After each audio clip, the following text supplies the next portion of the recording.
Good evening, everybody.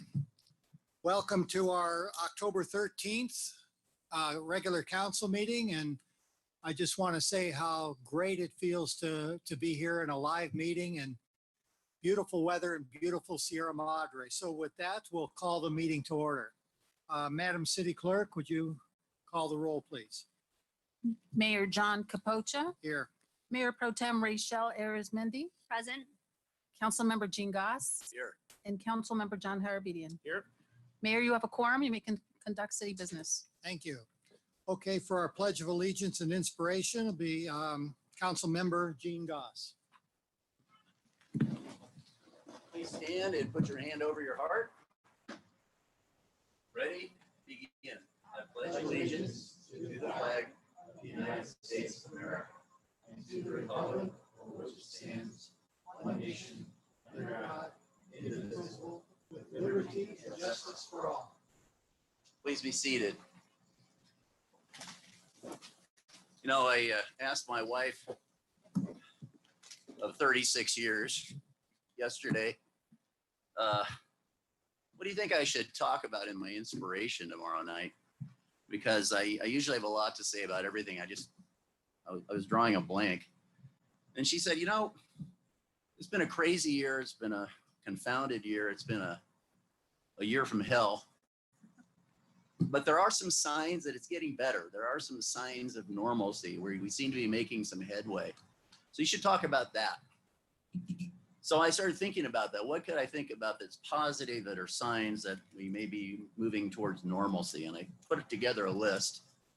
I thought I'd just share them with you. And I don't mean it to be an exhaustive list. And I'm certainly, I'm not sure we'll all agree on them being positive, but let's give it a shot. Signs that there is light at the end of the tunnel. The first in-person meeting of the Sierra Madre City Council in a half year is right here tonight. And thank you to our staff. Thank you to everybody who put this together. I think this is huge for the public spirit in this town. The sounds of children playing on our playgrounds, like just down around the corner here at Memorial Park, a brand new thing. The hoisting of mugs at our brewery. It's about time. The lack of smoke in the air. The cool evening temperatures. The political campaign season will be over in just 3 weeks. And Halloween and Thanksgiving are both just around the corner. I'm really looking forward to them, even though they'll be somewhat diminished. So yes, there is light at the end of the tunnel. Mr. Mayor. Thank you, Councilmember Goss. That was great. Okay, next on the agenda is approval of the meeting agenda. Is everybody okay with the agenda? So moved. Approved. I'll second. Okay, Madam, let's see. That's right. Yeah, go ahead. Call for the vote. Mayor John Capocha, Yes. Mayor Pro Tem Rachel Arizmendi, Aye. Councilmember Jean Goss, Aye. and Councilmember John Harabedian. Yes. Mayor Capocha, the minutes as presented the agenda as presented has been passed. Okay, thank you. Next on the agenda is approval of meeting minutes. Everybody okay with the minutes? I'll move for approval. Second. Okay, Madam City Clerk, call for the vote, please. Mayor John Capocha. Yes. Mayor Pro Tem Rachel Arizmendi. Aye. Councilmember Jean Goss. Aye. And Councilmember John Harabedian. Yes. Mayor, the minutes as presented have been approved. Thank you. Okay, City Council reports. Anybody have anything to share? I don't know. It's great to be here. Good to see everyone. Ditto. No report. I'll just share out a couple of things that happened this past, I think, week or so. On Saturday morning, Jordan Ramirez, I don't know if you had heard or seen him on television, but it's an 11-year-old boy who was walked to several different police departments just giving thanks. And he started that day on Saturday here in Sierra Madre, and there were a group of folks that came out along with the police department and the fire department, and he gave plaques of thank you and appreciation. He then proceeded to walk to Arcadia, Monrovia, and Doherty. So we were his first of a 4 police department walk, but I think has visited over maybe 20 now. And just as an FYI, I also learned that the 11-year-old is the youngest boy to race in a marathon on all 7 continents. So he might be a little bit of an overachiever, but we are glad he came here on that day. And also just a really nice job in the drive-through prevention day on Saturday. Also, it was nice to see from the police department, fire department. I think SoCal Gas was out. We had CERT that was out. And other folks that were represented where families can drive through. We were so able to give away balloons and fire hats. So it may not be the same type of events we're used to, but it was nice to see the community together in a socially distanced and safe way. That's all I want to report on. Okay, thank you. I don't have anything to report myself. So with that, we'll move on to the next thing is public comment. So if anybody would like to make any public comment on any item that is not on the agenda, and where is the microphone for that? Okay. Great. Go ahead. Hi, I'm Julie Brady, a resident of Sierra Madre and president of the Friends of the Sierra Madre Library. And I just wanted to announce that October 18th through the 24th is National Friends of the Libraries Week. So yes, the Friends of the Library has a national celebration. It's next week. And so we want to let the community be aware that Friends of the Library is around. Next week is our week. The Friends of the Library helps supplement the needs of some of the things that we do with the library. The tax dollars are not enough. So the Friends supplement $55,000 worth each year. And we do this by having the great art fair, the wine and cuisine tasting, and our every other month book sales. So please support the Friends. Join the Friends if you want. It's only $20 a year, $35 for a family membership, or you can give a lot more with being a partner. And I do want to thank a lot of our council people who have generously donated. The Harbedians, the Capoches, and the Gosses. Thank you so much for all your support for the Friends of the Sierra Madre Library. Thanks, and welcome back to a live audience. Thank you, Ms. Brady. Okay, anybody else would like to speak? Good evening, Council. Can I pull this down a little? Okay. Deb Sheridan, Valley Vista Drive. And I thank you. Oh, okay. I thank you, council members, for always listening and for putting the Sierra Madre Post Office resolution on tonight's agenda. I am speaking before you tonight because we are facing a real danger on November 3rd. President Trump, during the debate with Vice President Biden, actually called out to the white supremacists to stand by and to stand back if he is not reelected, and that he won't leave office. We've heard similar rhetoric for 4 years, and we can't ignore it any longer. In other parts of the country, men with guns are showing up outside polling places to misrepresent themselves in order to intimidate voters.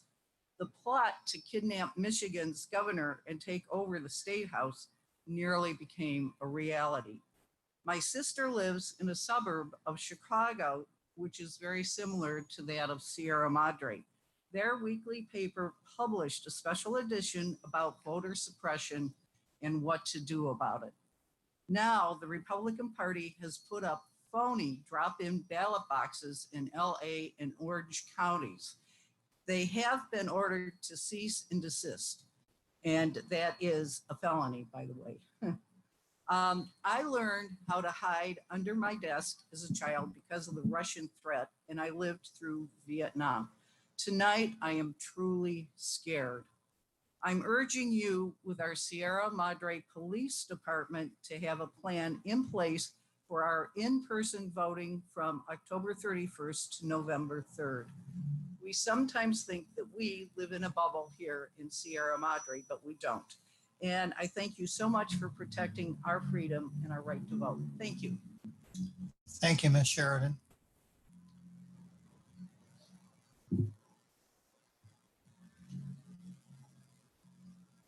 Good evening, David Gordon and Fairview Avenue. Two things. One, PSM, Preserve Sierra Madre. We had a candidates forum and all 8 candidates for the 3 positions on council graciously agreed to be virtually interrogated and to make presentations. And this has all been recorded and is available online. So if you want to hear what the candidates have to say in their own voice, go to preservesierramadre.com and click on the link to the discussion.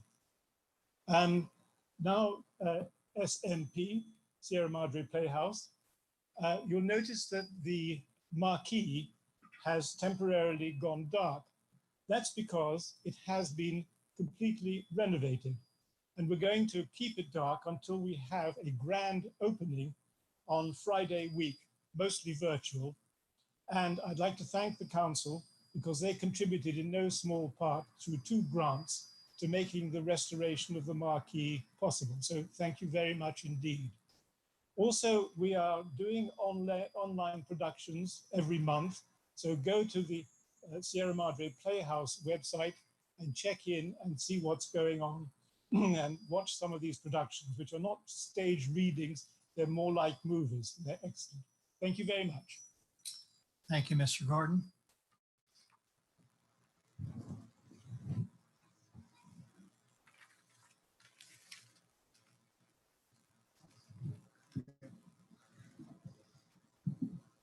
You got it? Okay, you hear me? All right. I'm the Alcorn on Sierra Madre, on Grandview Avenue. I just want to say, I want to give you folks kudos because I think you've done one heck of a job to try and work around the problems we've had with the COVID. You put the things out on the street for the restaurants to work, and you've been very aggressive in trying to stay within, I think, safe guidelines.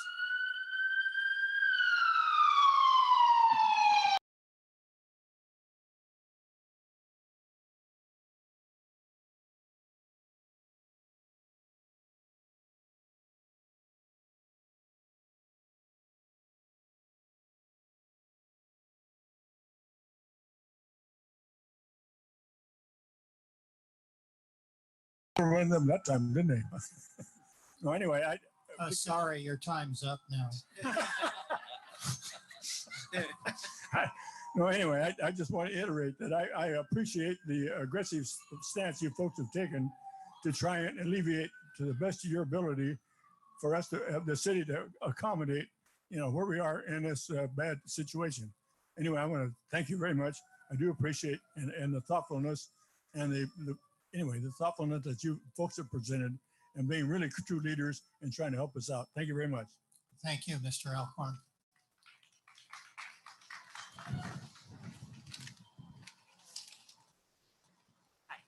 Hi, Carol Canterbury, 46 Victoria Lane.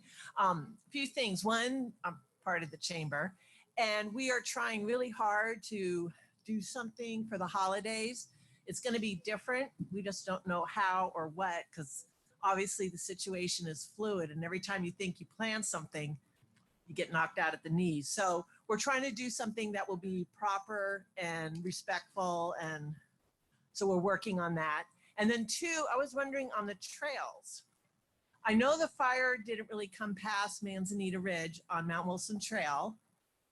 And I was wondering if they would consider opening up to Chantry Flat, to Orchard Camp. And Bailey Canyon, I noticed there's a lot of people up there, and that's not on the map for any type of closure at all. And I'm wondering if you would consider opening those up.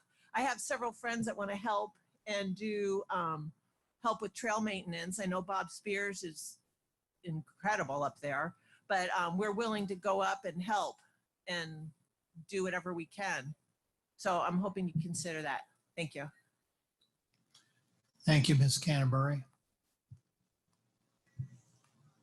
Is there anybody else who'd like to make comments on anything that is not on the agenda? Okay, with that, we'll close the public comment, and now we have a presentation by our communication specialist, Kevin Vong, on the updated City of Sierra Madre website.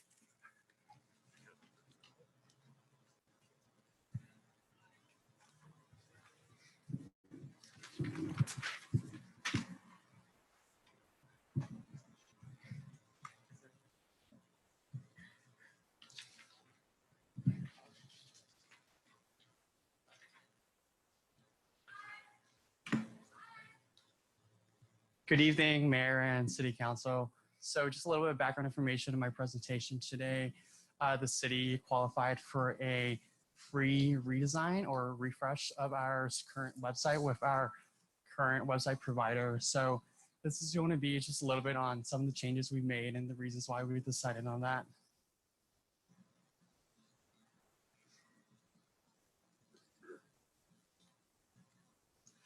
So just to start with, on our current homepage, one of the biggest reasons why we decided to go with this refresh, not only because it's free, but also because there's a couple of issues with our current website. For example, these two images are screenshots of the same homepage. However, depending on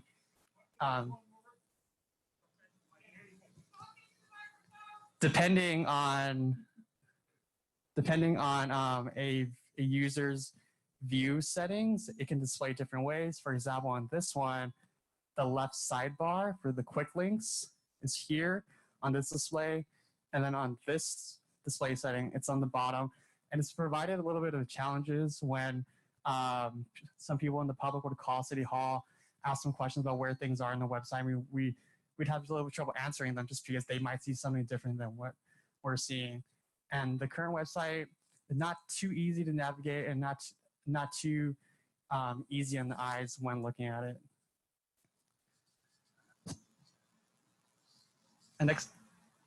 And then on to what the page looks like right now. This is what the refresh will look like. Some of the biggest changes we're making.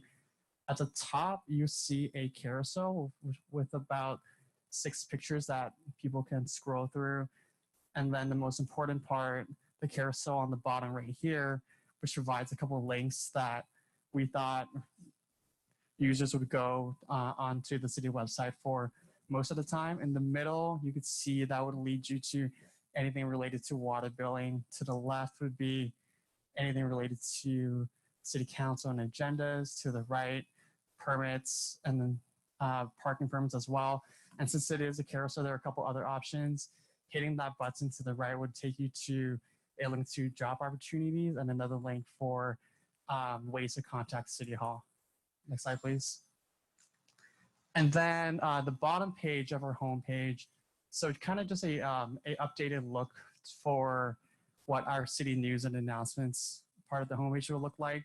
The biggest change here, in addition to this more obvious carousel and the articles, is having the link here so that users can find all of our previous articles. In our current website right now, this link isn't here, and what you'd have to do is click on an actual article to get to that archive page with all of our city, all of our announcements and news from the city. Next slide, please. So, and moving on from home pages, we just wanted to cover the sub pages as well. This is what our current sub page looks like. And the reason why we needed to make this change is because the content that you see right here, it's not exactly this whole rectangle. You try to imagine that isn't exactly in the middle. It's a little bit to the right, so that makes it a little bit difficult to read. And the sub-page navigation isn't as obvious. And next slide, please. So for the sub-page redesign, the content on our pages is right in the middle, aligned with the logo at the top. I just want to point out this image is not going to be here later. And then the sidebar navigation is a little more obvious and a little more flush to the left. And then another thing to point out, with the new website redesign, we are changing all the fonts and all the content to a specific font to keep the webpage a little more uniform. And that font would be Nunito Sans. Next slide, please. And then, so one of the advantages of updating a website right now is making sure that the website is optimized for mobile and tablets. Something that we run into when speaking with some of our residents over the phone is that they're actually navigating our website either on a tablet, an iPad, or they're just their phone. And then when we're trying to help them on our computer, that we run into a couple of issues with that. So one really basic change we made, the left side is the new design. The right side is what it looks like right now. In this, the changes aren't too different. The content of the new redesign is just a little bit more centered in the middle, as opposed to on the right side where the text touches the sides of your phones a little bit more. Next slide, please. And then the most important update made to how people can navigate our website on mobile and tablet. So in the current webpage, when viewing mobile and tablet, in order to navigate through any subpages, you'd have to click this View More button, and then those subpages would pop up. The words View More and this button isn't very obvious when trying to navigate a website. So in the new redesign, it's become a button right here with a plus, and so it was site navigation on it. So this right now it's maximized, but when it's live, it would be minimized, and it would be a little more obvious that this is how someone would navigate through our web pages on their phone. Next slide, please. And with that, that is the end of my presentation, and I'd be happy to answer any questions you guys have. Okay, thank you. Looks very nice. Just when I finally get used to a website, it always gets redesigned now. So we're going to have to get used to the new one, but it looks like it's pretty intuitive. So I don't think the transition will be too difficult. Does anybody have any questions? Thank you for the presentation. I was just wondering when the launch date is. So sometime this week, either at the end of this week or early next week. Great. I look forward to it. Thank you. Any other? Okay, thank you very much. Really exciting. Okay, moving on to our next agenda item is our consent calendar. So Madam City Clerk, do you want to read the consent calendar? Thank you, Mayor. Before we move on, we have received some comments from the viewers at home asking if we could speak closer to the microphone so that they could hear us better. Apparently they're having some trouble hearing us at home, and they've asked if we can just speak closer to the microphone. Reading the consent calendar this evening, we have agenda item 1A, consideration of resolution 20-66, approving certain demands. It is recommended that the City Council of the City of Sierra Madre hereby approves payment of city warrants in the aggregate amount of $198,898.81.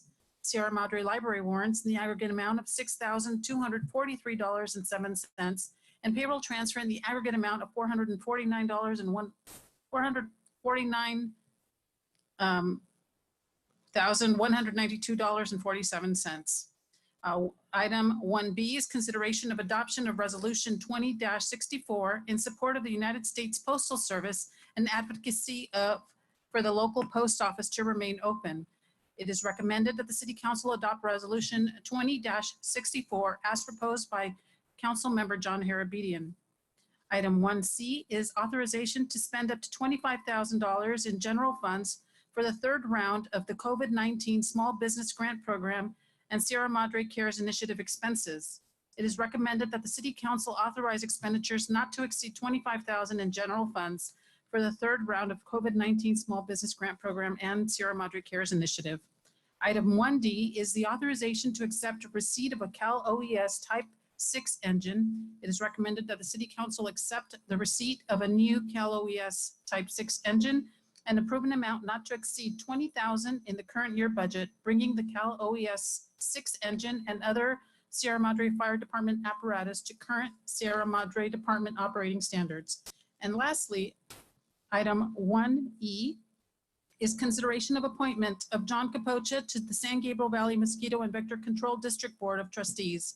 It is recommended that the City Council appoint John Capocha to a 4-year term representing Sierra Madre on the San Gabriel Valley Mosquito and Vector Control District Board effective January 1, 2021. That concludes my presentation, Mayor. Okay, thank you. Are there any questions on the consent calendar? Just one question. Sure. Mr. Mayor, are you sure you want to do this mosquito thing again? Well, I'm going to be stepping down off the council, and it'd be nice to have something certain that I can do now. So Well, I'm I'll glad be you're doing it. officially retired from work and the city council. So yes, I'm excited about it. I really enjoy it. It's, I think I've made some contributions to how we're operating, and it's an exciting time. When I first got on it, there were really very few 80s mosquitoes. So you could say I've been a total failure because the 80 mosquitoes are all over the San Gabriel Valley and they're here to stay now. But it is a challenge in how to manage the district in a way that's effective, cost effective. So anyway, I appreciate that. I do have a question about the Type 4 engine. And the question is, what are our obligations on that? If, because we did have the big OES engine here a few years ago. So when going forward, I mean, we've got a very limited amount of personnel. If the engine is needed somewhere, are we obligated to staff that engine and take it somewhere remotely? Good evening, Mayor and City Council. And first of all, I'd like to council members, Goss's sentiments. It's really good to see everybody here and yourselves as well. And to answer your question on the obligation for the OES, yes, we did have an OES Type 1 engine prior, which we returned back to the state, and that was in 2015. The reason we returned that was we were still a volunteer / part-time with very minimal staffing at that time. We could not fulfill the request from the state when they called it out. And that was a valuable resource that we felt was going to be used better at another facility or another department. Currently, now that we moved to completely full-time professional paid, we have the staffing to do it. This particular engine is a smaller engine. Basically, it's on a Ford F550 chassis. So basically a pickup truck with the 4 doors on it. The minimum requirements of staffing on that are 3 personnel versus the 4 prior. So at any time, that will only take us down to at most 33% of our staffing, which is pretty much the baseline. As long as we can maintain that, we can still backfill. The beauty of it now is like I said, we're full-time. So we have staffing 24/7. We're not relying on volunteers any longer, even though we all know that they gave quite a bit at that time. We have the staffing. We will be able to provide services to the community as we always have. If it does come to a point, we are not obligated every time. We can say for one incident that we may not be able to staff it, and that is acceptable. But for the most part, we will be able to staff it without depleting our minimal staffing for the department. Okay, one more question. How far are you expected to deploy it? I mean, could you be up in Northern California? Great question. Yeah, this type of engine, as in all OES engines, are owned by the state. And when they request them, we go wherever they are. With the older one, I was up in Northern California just as well as I was down by, Southern California, the same, all the way down by San Diego area. Yeah. So it can be called out, and we will respond with that and get it out there.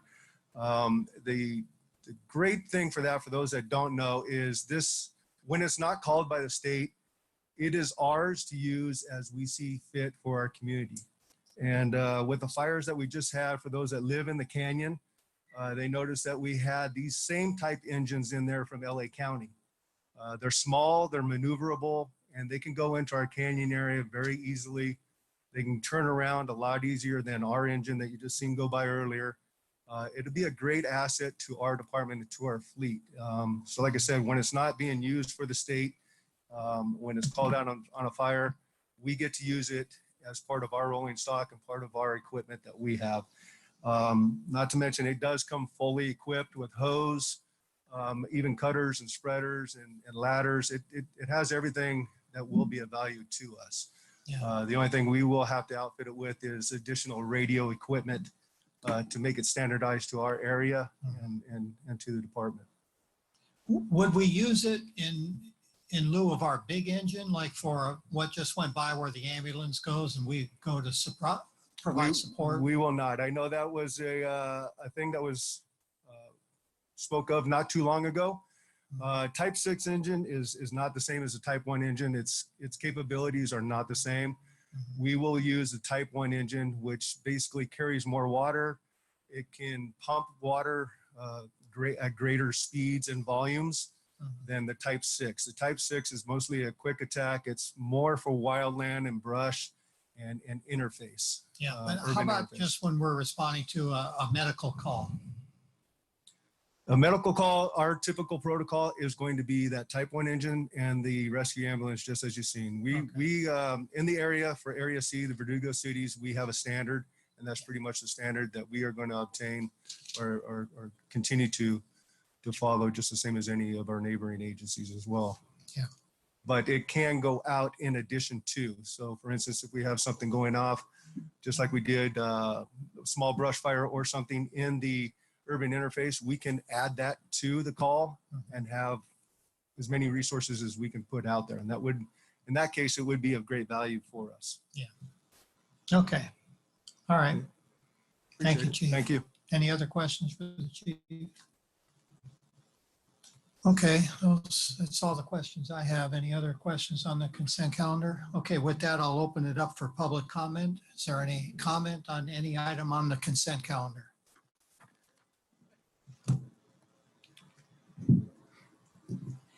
Deb Sheridan, and I just wanted to thank you for putting resolution 20-64 on the agenda, and I urge you to pass it. Thank you very much, council members. Okay, thank you. Okay, with that, we'll bring it back to the council. Any other discussion, or do we have a motion? I'd just like to thank Deb Sheridan for resolution 2064 on the support of our postal service, and more specifically our local post office here. And I do think that to the extent that, and I'm sure we will pass this, I would ask staff to send this to our state and federal representatives so that they know that we did pass it. Okay. All right. I'll make a motion to approve the consent calendar as presented. I'll second that.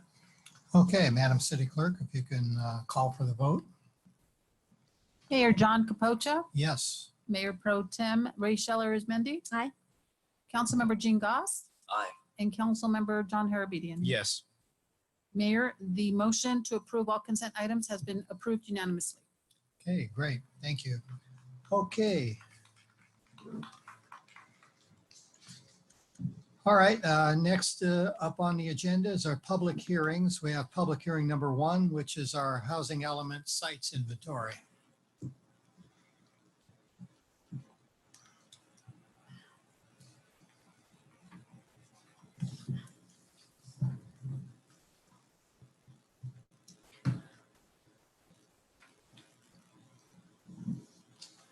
Good evening, Mayor and members of the City Council.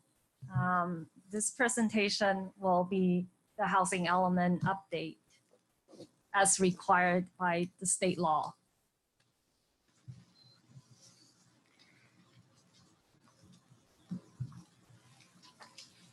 The presentation will focus on the updates on the potential sites inventory.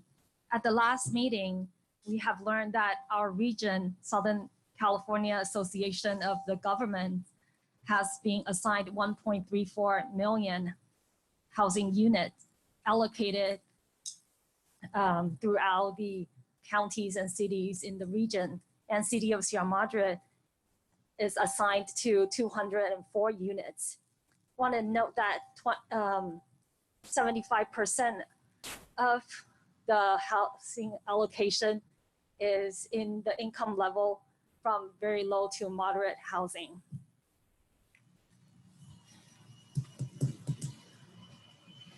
So staff has updated the map to incorporate sites suggested by City Council.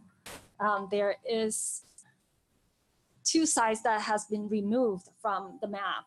The first one is the library site has been removed. And the second one is the Taylor's Market has been removed from the map. Instead, staff has investigated 2 additional sites suggested by City Council, the East Montecito site and also the 491 West Sierra Madre, the Palms apartment. Those 2 sites are incorporated into the potential site inventory. The next slides will go into details of each site. We'll do a quick run through because you have already seen most of it. Site number 1 is the Mariposa parking lot. 2 of the sites are privately owned and 2 of the sites are city-owned parking lot.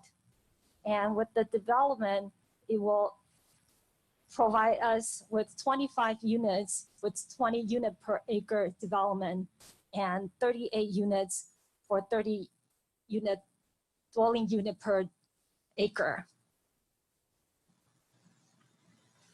The second site is the Mariposa block just west of City Hall. 2 of the sites highlighted are recycled from the last housing element. With this block, it will gain a 23 net units with 20 dwelling units per acre. Site number 3 is the post office site. It will include 3 parcels for the post office, and that's within Measure V, and 2 parcels south of the post office that's outside of Measure V.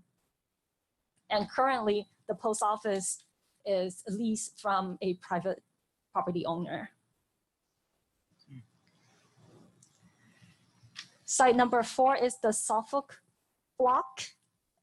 We have been approached by property owners that there is an interest to combine the parcels together for a larger development. That's why the site is included in the inventory. Site number 5 is the Montecito, East Montecito parcels. The parcels north to the Montecito Avenue is the corrugated barn and the storage that Councilmember Harabedian has suggested to be included in this inventory. And the parcels to the south are the RV parking lots. And with these, it will provide a net gain of 53 units with 20 dwelling units per acre and 79 housing units with 30 dwelling units per acre. Site number 6 was recommended by Mayor Capocha. This is a privately owned property. It's the Palms apartment. The property owner has, staff has approached the property owner regarding this planning process, and the site will qualify for a potential of 10 dwelling unit with 30 dwelling unit per acre. So the total site capacity of all the 6 potential sites come up to be 151 with 20 dwelling unit per acre. And with a mixture of 20 dwelling unit per acre and 30 dwelling unit per acre, it come up to be a total potential of 212. And 3 of the sites are within the Measure V, and 3 of the sites are outside Measure V. So this is taking the consideration of accessory dwelling unit that could be counted as affordable housing. So with that, the total potential unit with 20 dwelling unit per acre come up to be 208. And with a mixture of 20 dwelling unit and 30 dwelling unit per acre come up to be 269 units. State has asked us to calculate a buffer on top of what was obligated to the city. So low and moderate income housing units has a total of 153 units. And with the buffer, 77 units, the total low to moderate units are required is 230 units. So as you can see, we have to assign the majority of the housing allocation to affordable housing, which is very difficult to justify. So what are the other ways that we can find out what are the other ways that we can do to provide more affordable housing? So with Senator bill that would allow affordable housing to be developed by right on a religious institution owned property has failed to be signed into law. But like other cities, city councils may consider adding an affordable housing overlay zone to Sierra Madre's religious site and direct staff to further develop the concept, reach out to local church leaders or faith-based organization. Staff has identified 7 sites that would have this potential, and the total unit gain would be 208 units from those 7 sites.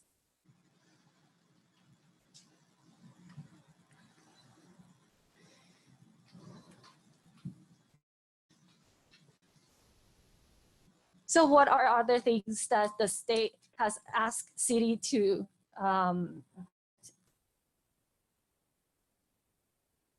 for environmental and CEQA requirements? So due to the extent of land use changes anticipated under housing element, the state has required us to complete a full environmental impact report instead of a mitigated negative declaration environmental review.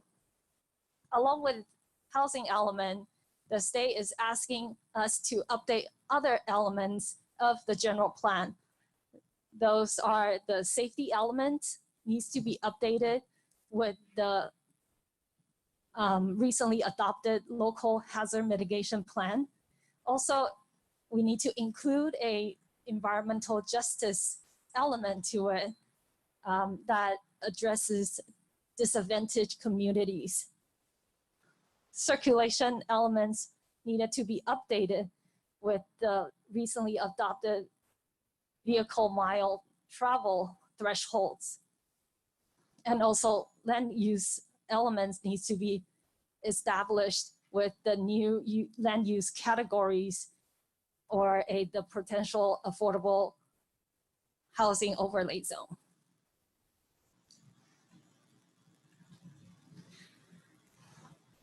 The next steps, community outreach and meaningful public engagement from the beginning to the end are critical to this procedure.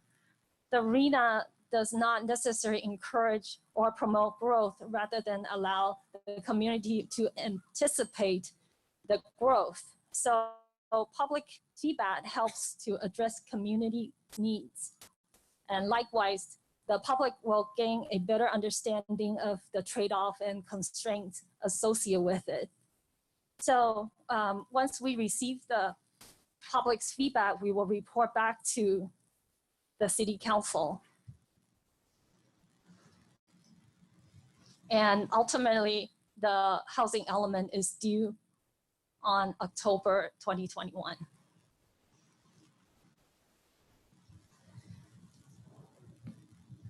So it is recommended that the city council provide directions to staff from the alternatives listed to direct staff to proceed with public engagement process, designating the combination of 20 dwelling unit per acre and 30 dwelling unit per acre, including the Measure V properties, and a consideration of an affordable housing overlay zone on the religious properties, or to increase the density of all multifamily sites from 13 dwelling unit per acre to 20 dwelling unit per acre, or identify 1 or 2 sites for very high density, or provide alternative direction.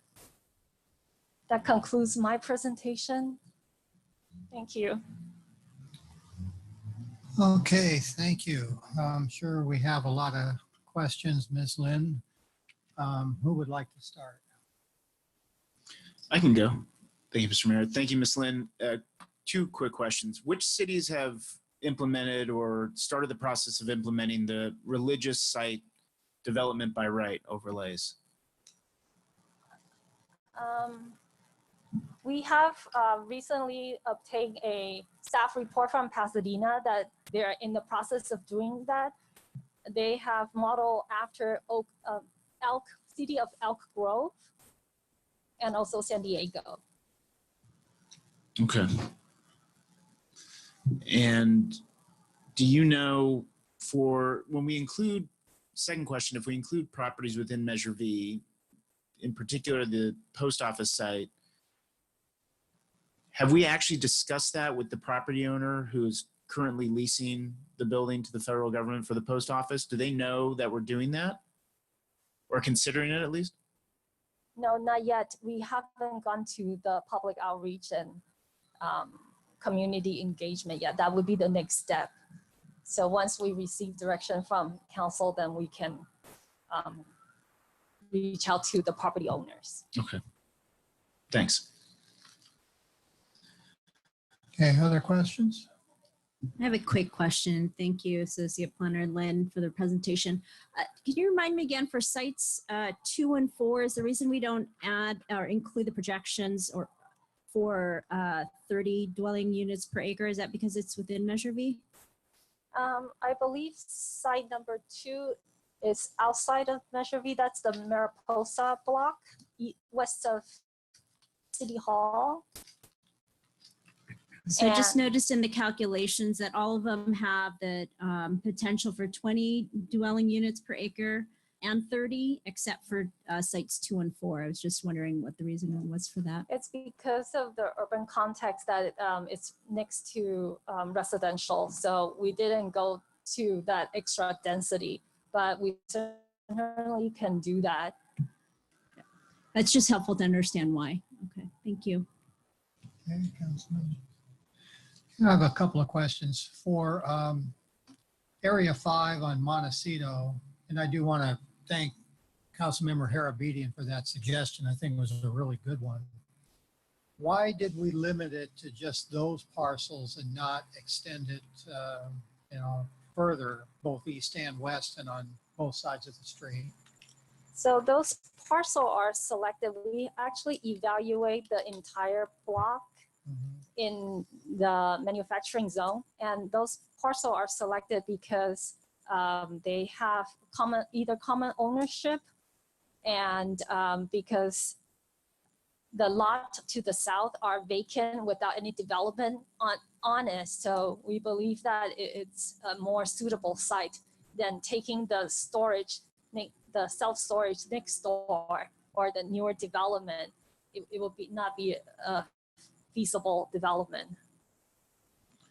Okay, on the recommendations on the alternative was to just make all the R3 20 dwelling units per acre. Did you do some calculations? I mean, would it actually be necessary to, well, say, I'm just thinking like if we just, a scenario where we maybe stay out of the Measure V zone, or if the voters do not approve the changes to Measure V, what is our fallback plan in that case?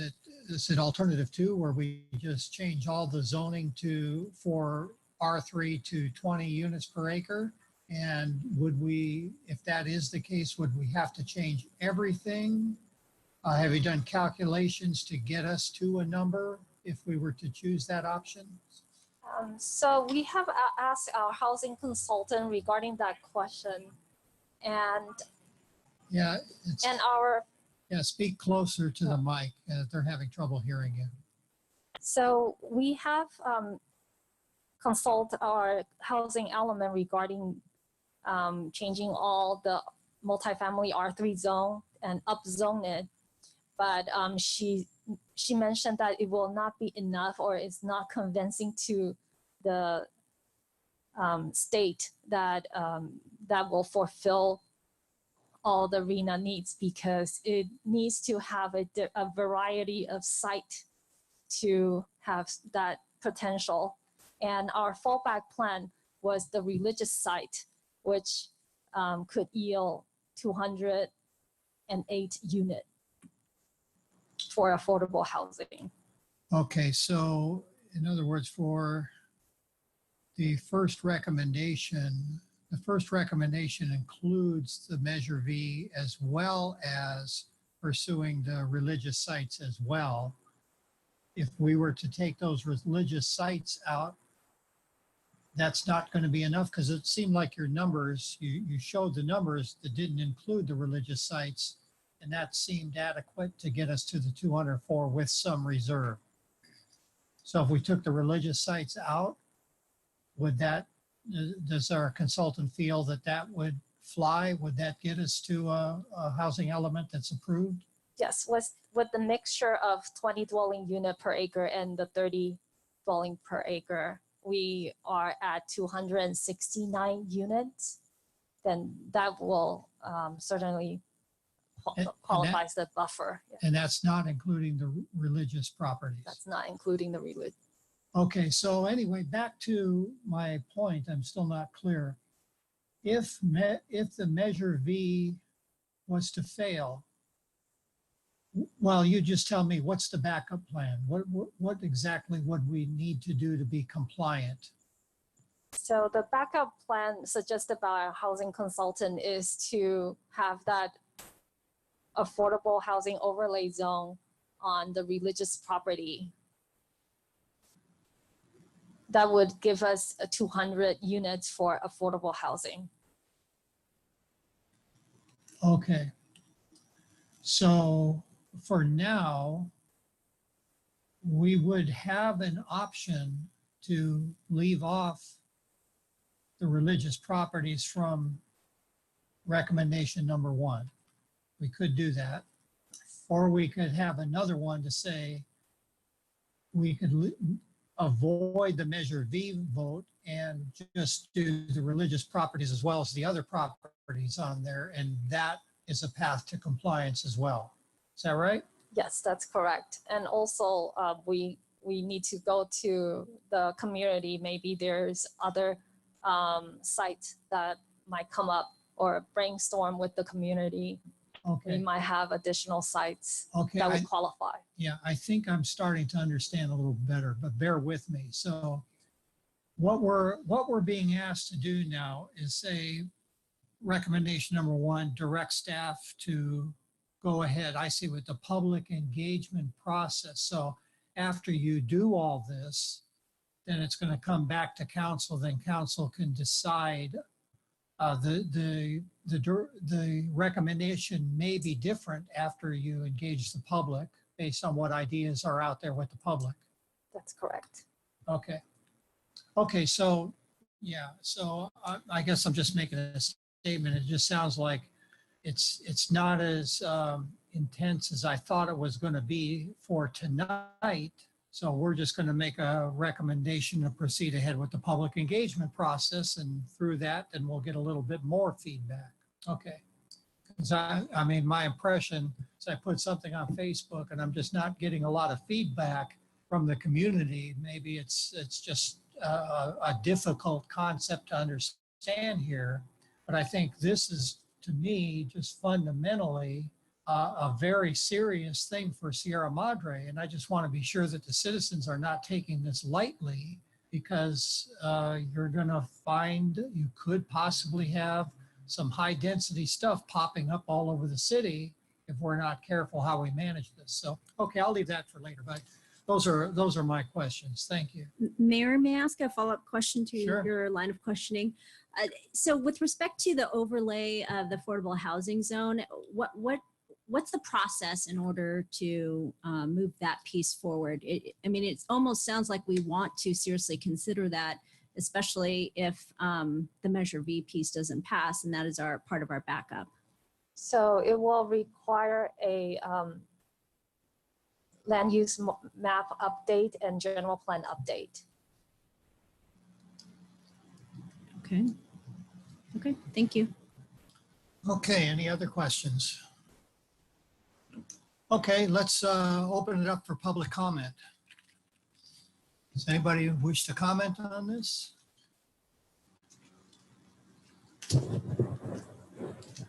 Well, I see some folks marching to the podium, which I am grateful for, because again, this is a really important issue. So I'd like to hear people weigh in on it. We have a perfect venue with our regular D. Alcorn again, Sierra Madre. I'm in Grandview Avenue.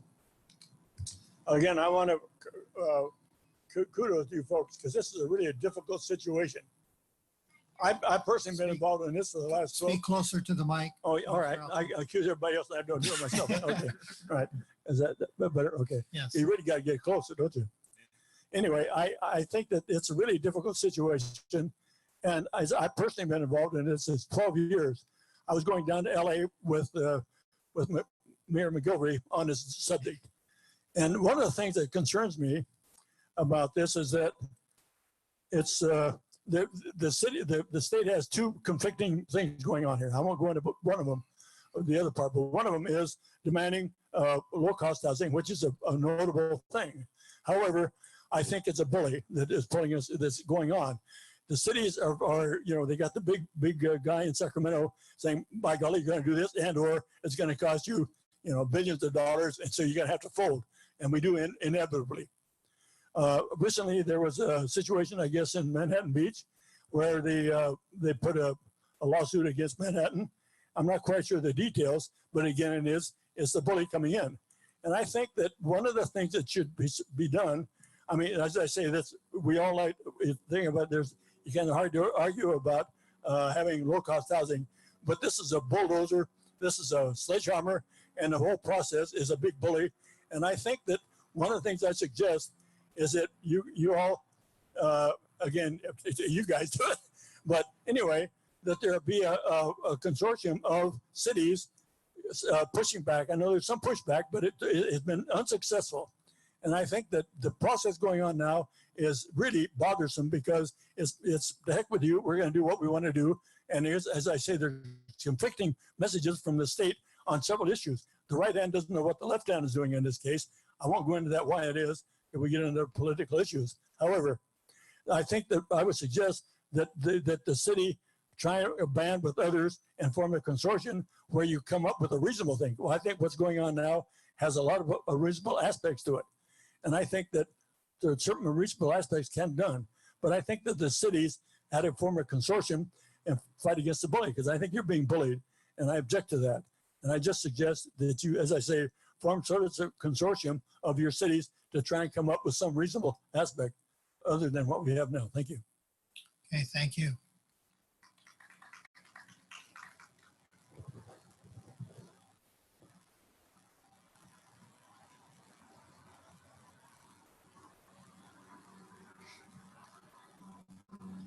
I was going to try and time my remarks to when the helicopter has gone past. It's okay. We stop the clock when you stop talking because of it.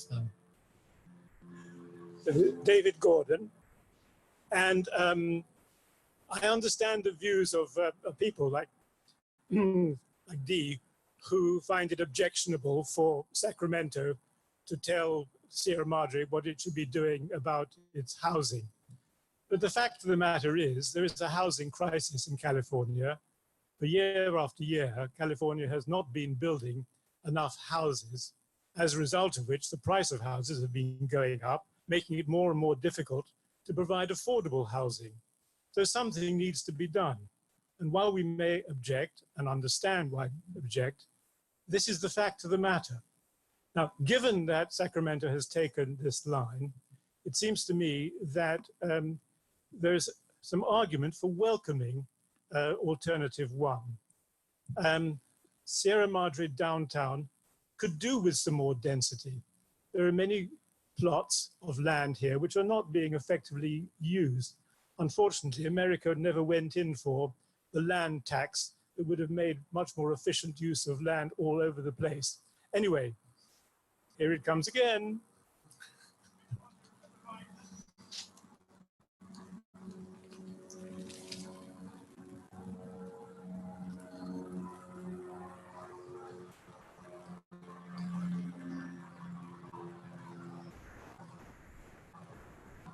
So personally, I'm all in favor of greater density downtown and think this is an opportunity. I worry about including the religious institutions. They're unlikely to be wild with joy at this prospect, and they are extremely well organized and could undermine the prospects of getting Measure 5 passed. Therefore, one should try and find a way around including the religious institutions, certainly at this stage. My recommendation would be to have another look at the Taylor's site. I love Taylor's and I would want Taylor's to stay, but it should not be beyond the bounds of the impossible to have a development on that very large underutilized site where Taylor's was on the ground floor. So if that could be brought about, then I do recommend that staff try and bring that section, Taylor's, back into one of the potential sites. It can provide a lot of dwelling units. Finally, I think those people who worry about density should look again at the Kensington, which has extremely high density and has added to the downtown and to its amenities. We should not fear high density by itself. It all depends on how it's done. Thank you. Okay, thank you, Mr. Gordon.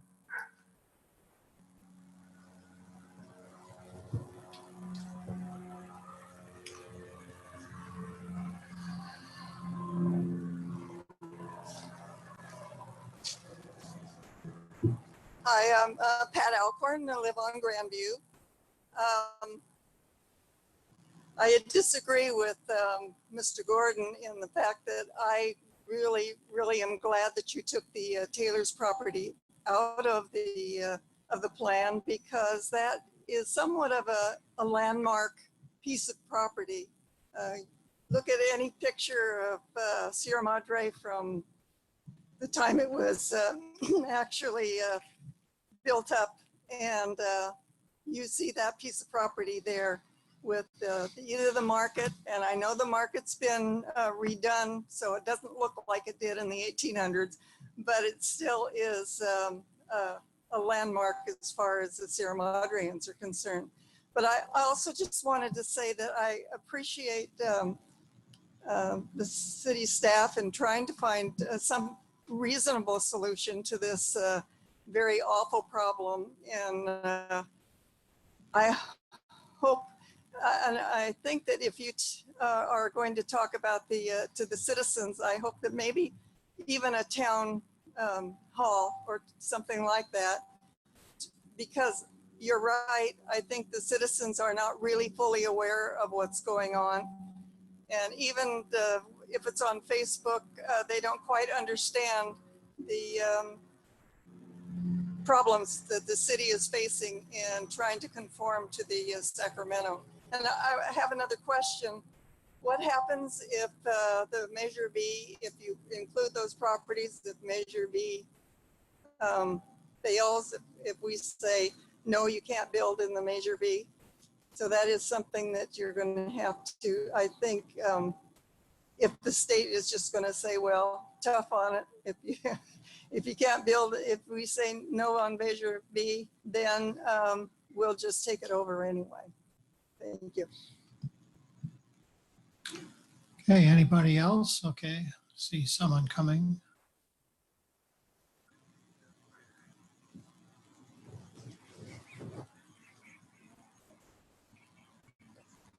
Good morning, City Council and Mayor.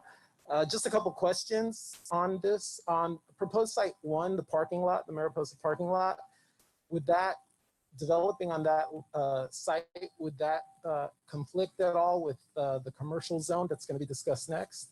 Also, the potential development at the monastery and the One Carter properties, would those units count towards our arena numbers? And then lastly, since upzoning doesn't require that the property owners build units, it just allows them to, what happens if we miss the goals, even if we get a arena plan accepted? Okay, thank you. Anybody else like to make comments? Okay, all right. Okay, I see nobody else coming to the podium. So I think we had a couple of good questions that I think are worth answering to help inform the council here. And I think we answered the first one already about what happens if Measure V or the addendum to Measure V, to pull those properties out of Measure V if that failed. And I think the answer to that was that we would look to increasing the zoning density overall to 20 units per acre and plus pursue the religious properties. Is that correct? Okay, yes, Mayor, that's correct.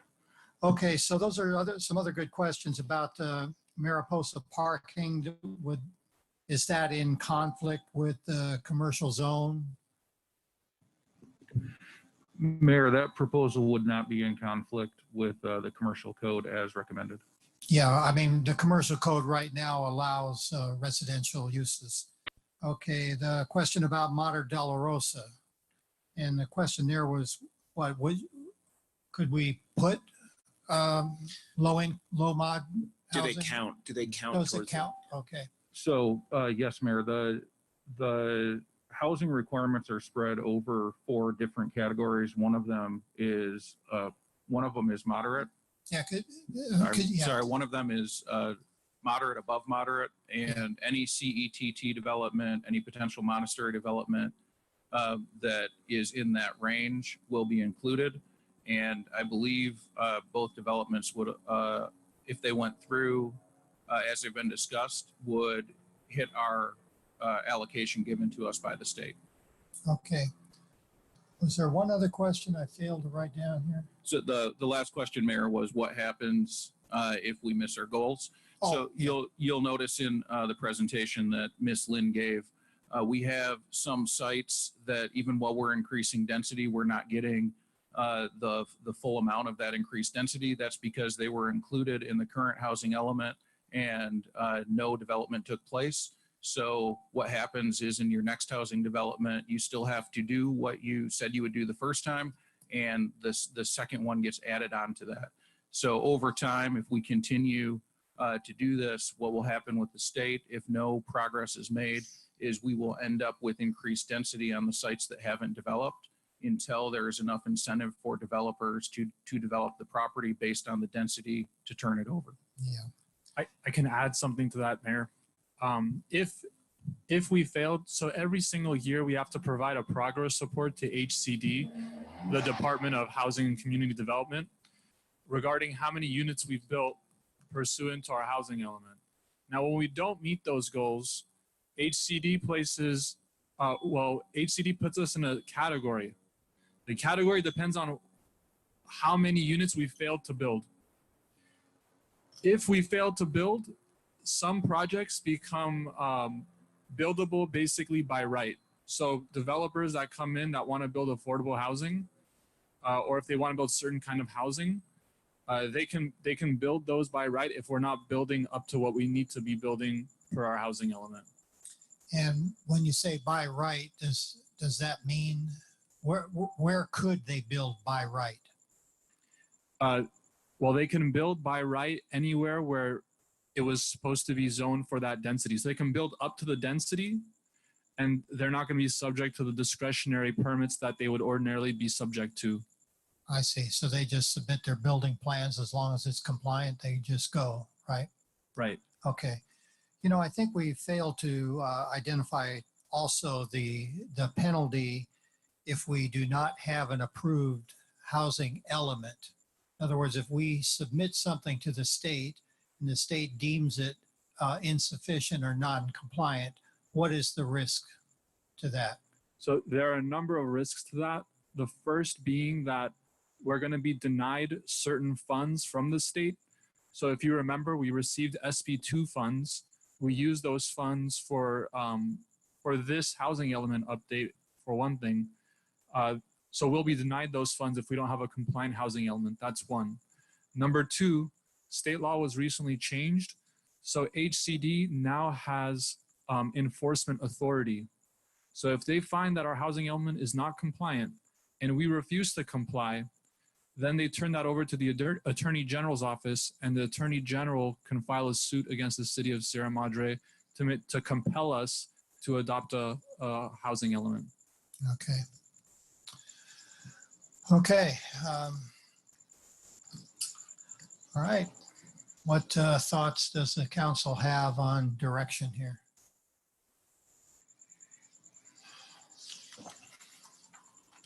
I'd like to just throw something out here and get some discussion going. I think option number one, I'm looking for a reason not to support option number one. I mean, it seems like you're not risking a lot and you've got a backup kind of built in. All the sites that I see seem reasonable. I don't see anything crazy there. Of course, reasonable people might disagree with that, but I'd like to see what you guys think. That's about one.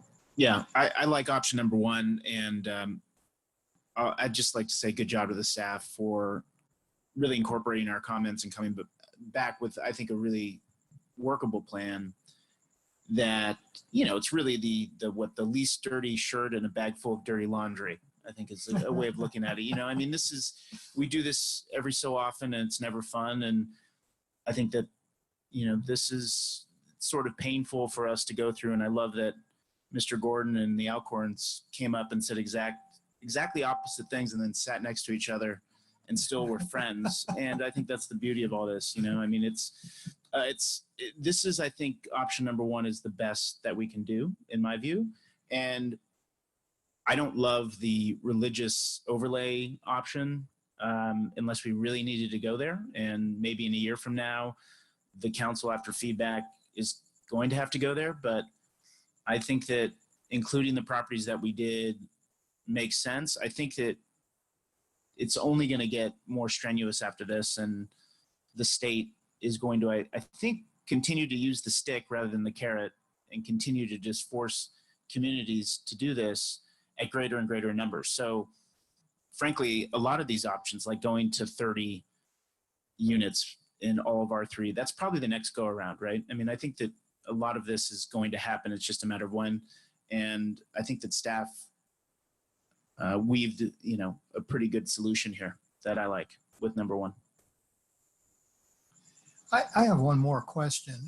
What the idea is that we read in the staff report, this would go on the ballot in 2022. And the city council would put that on the ballot. But is the council allowed to allocate money to publicize and promote the measure? No, the council won't be able to promote the measure.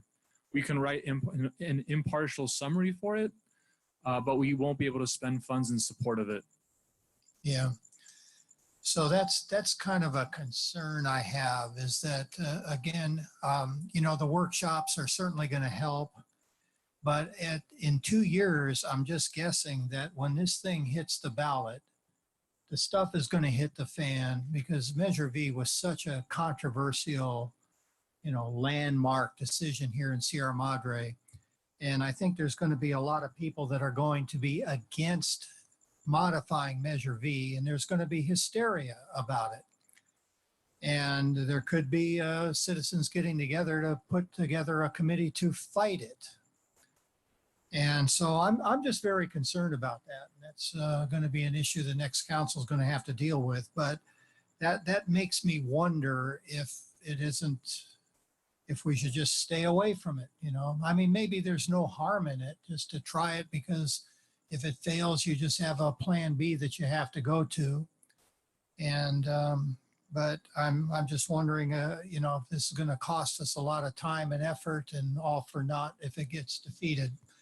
But I don't know that. I'm just guessing that it's just going to be a challenge to get that passed. Now, is that a 2/3 or is that a 50% plus one? 50% plus one. Okay, so that's a little easier.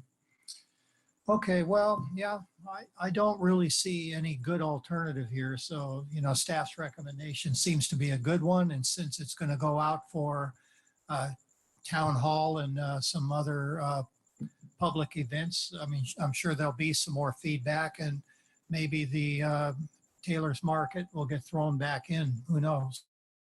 So, yeah, so I'm good with that. Is everybody good with recommendation number 1?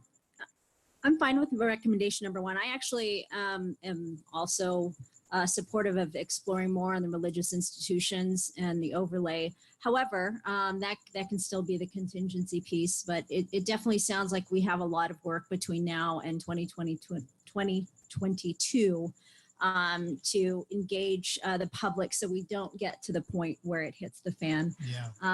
But that's why the community engagement and the forums and whatever we can do to educate folks in town about why it's necessary will be extremely important. But I'm okay with option number 1, but knowing that the alternative of religious institutions can be a backup. Yeah, I mean, it doesn't really hurt to look at the religious institutions again in this first go around, right? So, okay, so I guess that's the direction for council, is to just go with alternative 1. Do you need a motion or? I don't think we need a motion, do we? Yeah, we should. We're good? We're good. Okay, all right. Okay, so let's move on to public hearing number 2. Thank you, Mayor. We have a brief presentation that I will give, and then staff will be available for questions. So I'll wait while that gets pulled up.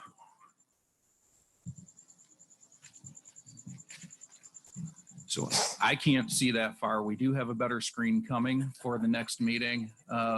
So council, we've provided handouts, and it may be easier for you to follow along on the handouts as well. So when we started this, you can go to the next slide. I started to provide the history of the commercial code, and I realized since 2015, this would have been about 15 bullet points. So instead, we just want to focus on the most recent iteration of the commercial code. And the 2 points that we want to discuss specifically are when the City Council subcommittee, which was Mayor Capocha and Mayor Pro Tem Arizmendi, and the Planning Commission then Chair Hutt and Vice Chair Dennison met, had several meetings. And at the conclusion of that, the Mayor and Mayor Pro Tem provided direction to the Planning Commission. And if we go to the next slide, we can show specifically what the Mayor and Mayor Pro Tem set out. And this was captured from feedback on all the council when we brought this forward to council to discuss what policies council would like implemented. And in general, council said they wanted to level the playing field and not favor one land use over another, do not impose any distance requirements between businesses or other artificial limitations, do not include the Montecito district in the commercial code, and to review that separately, and then to include a recommendation to reduce parking regulations. Subsequent to that direction, if you can go to the next slide, The full city council then sent a direction to the planning commission, written direction that further expanded on the direction from the subcommittee. And that was, do not favor certain business uses over others, apply regulation that is sensible and not burdensome, apply a market-based approach that does not limit the type, use, or location of businesses that wish to locate in Sierra Madre, reduce parking restrictions and regulations, and exclude the Montecito district from the commercial code update and review separately. So this is the area we're talking about. And the last time this was in front of council, you can move to the next slide, we broke the number of businesses down by the number of square feet that each building occupies. And one of the things the Planning Commission did that we thought made a lot of sense is they further, you can move to the next slide, further consolidated this to really give us an idea of what we have in our downtown area. And as you can see, the majority, almost 2/3 of all the buildings downtown are 2,500 square feet or less. We have a second category, you can go back one, that's 2,500 square feet to 5,000 square feet. When you include that, you now get up to about 82% of every building you see in Sierra Madre is less than 5,000 square feet. And then we have the remaining 18%, which is 5,000 square feet and greater. So if we move to the next slide, what staff has done in the commercial code review, and I know you guys can't read this at home, it's showing up perfectly on Zoom. So again, you'll want to review the PowerPoint. Staff didn't provide kind of qualitative or feedback or criticism or support for what the Planning Commission recommended. What staff did was reviewed the recommendation from the Planning Commission and tried to determine if it was compliant with the direction that first the subcommittee provided to them and then the council unanimously voted on and provided to them in writing. So when we go through this, and we don't have to go through every one because as a decision is made on one, it'll filter out through the code. The first one that we have is on the definition of main commercial street. It includes East Montecito Avenue between Baldwin Avenue and Mountain Trail. So when we look at the direction from the city council, we ask you to consider this with council direction number 5, which was do not include Montecito with regulations for the commercial code. The second area we look at on the next slide has a concept called prime storefront area. And what prime storefront area means that everything that the portion of a building located on the first floor from the property line facing a main commercial street back to a depth of 50 feet is the prime storefront. And what that does on the concept is it regulates office uses differently than restaurants. And it also is more permissive on residential regulations. Now the council was silent on residential regulations, so you're not going to see a council direction that's not in compliance with. But for prime storefront area, council essentially has 3 decisions. You can decide that the prime storefront area as proposed does comply with council direction.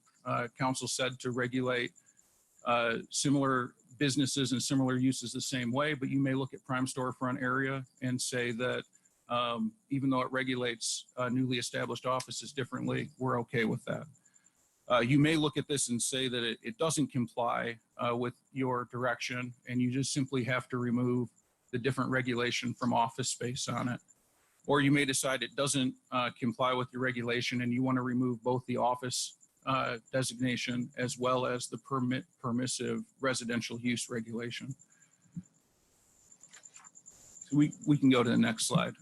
The way that it regulates office use differently is it requires for newly established storefront areas, it requires an administrative use permit and it has to make a number of findings that would be up to the director to make those findings. It would cost the applicant about $2,500, and to go through the findings that need to be made, it would be difficult to envision a situation where the director would actually deny the application.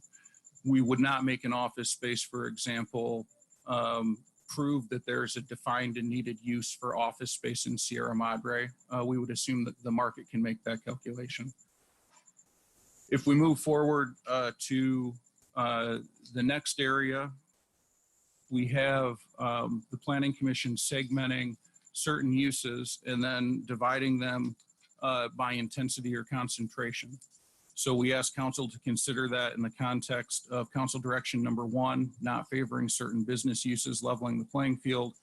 Consider in context of number 2, do not regulate similar uses and similar business impacts differently and apply sensible regulation. And consider in context of council direction number 3, do not limit the type, use, or location of businesses, use a market-based approach. You move to the next slide. So again, staff's not making a recommendation on how to resolve that. What we're saying is that the city council, as we interpret your direction, was clear and to regulate similar uses the same. So as opposed to having retail sales as a permitted use by right at 2,500 feet and office uses start at 5,000 square feet, we would say they're similar uses with similar impacts. So regulate them similarly, whether or not that's 2,500 square feet or 5,000 square feet. And if you look at the requirement of a minor CUP to move in, if you're a restaurant of 2,501 square feet, let's say, you would need a minor conditional use permit. It would be approved or disproved by the director. And again, if you look at the findings, it's hard to envision a scenario where the director would deny that minor conditional use permit. So it's a situation where the business owner would pay $2,500 to essentially get a rubber stamp because it's hard to picture a situation where the findings would not be met. The last, I believe, example we have on the next slide is in the design review criteria. The Planning Commission has included in hours of operation that says no business is established after a date certain may not operate after a certain time. I believe it's 10 p.m. at night. And again, they can operate outside of this time frame if they get a minor conditional use permit. And it's the situation where, again, the director is not going to make a determination that the findings they're required to make would not be found. So again, it would be regulation that it would be exceedingly rare to be denied. So we ask council to consider that in context number 2, do not regulate similar uses and similar business impacts differently and apply sensible regulation. I was speaking with a council member today. We can move to the next slide. And they asked the difference in the costs. So essentially anything that is administrative that staff reviews is going to be $2,415 to receive approval.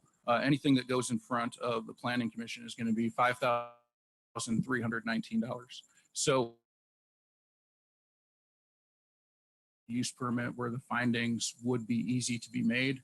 We're looking at adding a cost to a business when it's probably not necessary to do that in context of the council direction of providing sensible regulation and not treating business uses differently. So our recommendation tonight, if you can go to the next slide, was to let us know what you want us to do. So again, we're not providing any critique of the Planning Commission work. I think council asked the Planning Commission to reduce cost and regulation and apply sensible regulation as well. And they've done a fantastic job at doing that. It's going to be much easier for businesses to locate and thrive here. But the areas that we highlighted appear to be in conflict with the direction that the City Council provided in writing after a unanimous vote. But the beauty and the joy of being the City Council is you get to interpret what your own direction meant. So with that, we're available for questions. Okay. All right, who'd like to start off? I can go. Thank you for that, Mr. City Manager. And just quickly thank the Planning Commission for a lot of hard work on this and many, many meetings.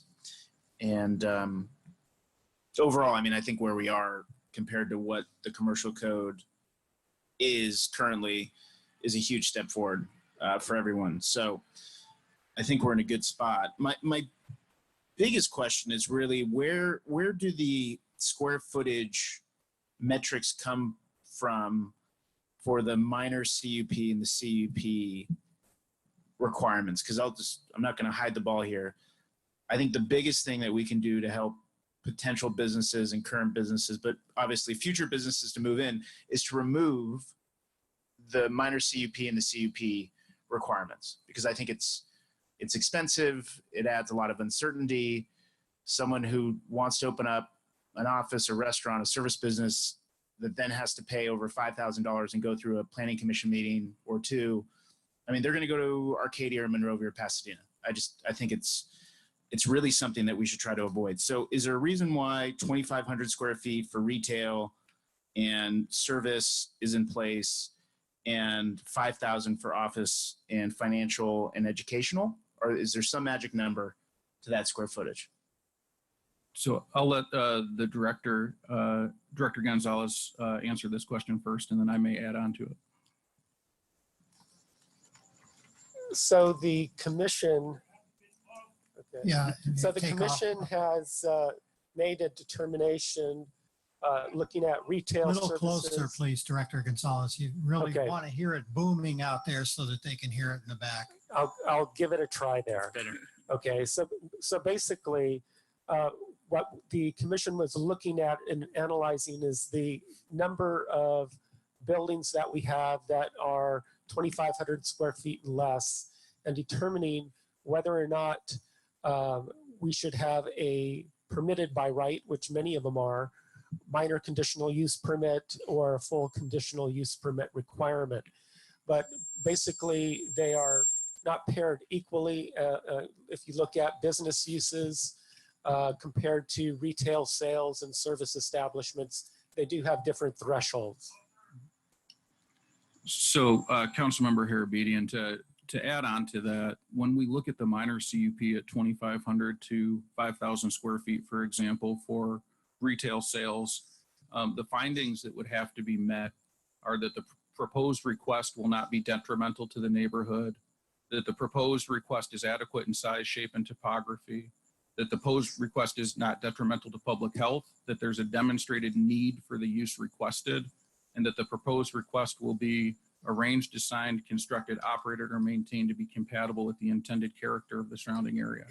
So when we say that it's going to be up to the director to determine that these findings are made, and we talk about an established downtown commercial core, it's hard to envision a scenario where retail sales, as an example, can't make these findings easily.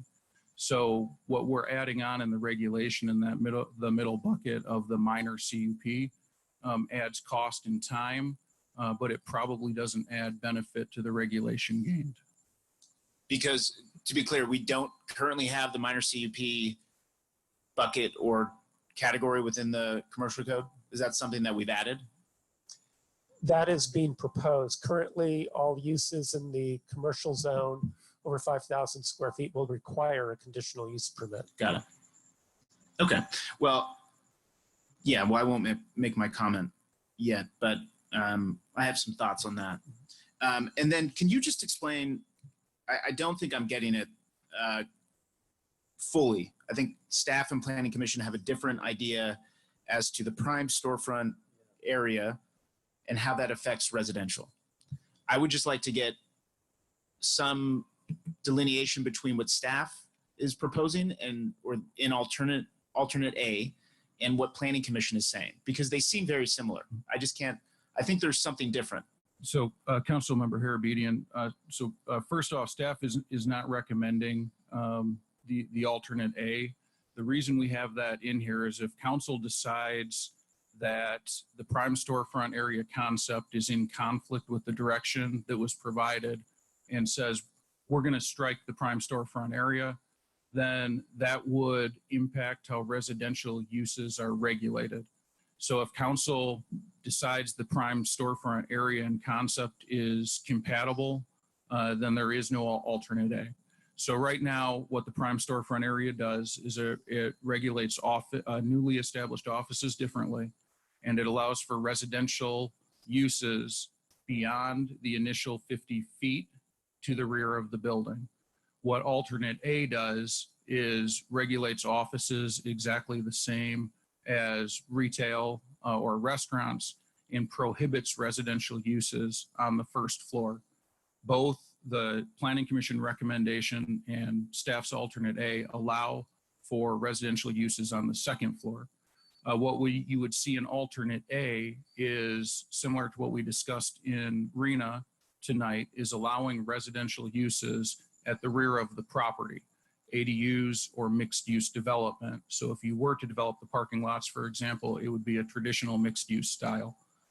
So those are the primary differences, and what it will boil down to tonight is how will residential uses be regulated if council decides that the prime storefront area concept is not compatible with the direction it gave to the Planning Commission.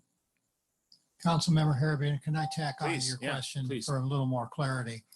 From what I can see, it is exactly what our city manager is saying. But what the differentiator with this prime storefront area, the way I see it, is in one little clause in the design section where it says on new construction that prime storefront area has to go through the minor CUP for office space. New office space. New office Right. space. So is it another alternative is to just strike that part of it and leave prime storefront area so that residential is allowed on the first floor?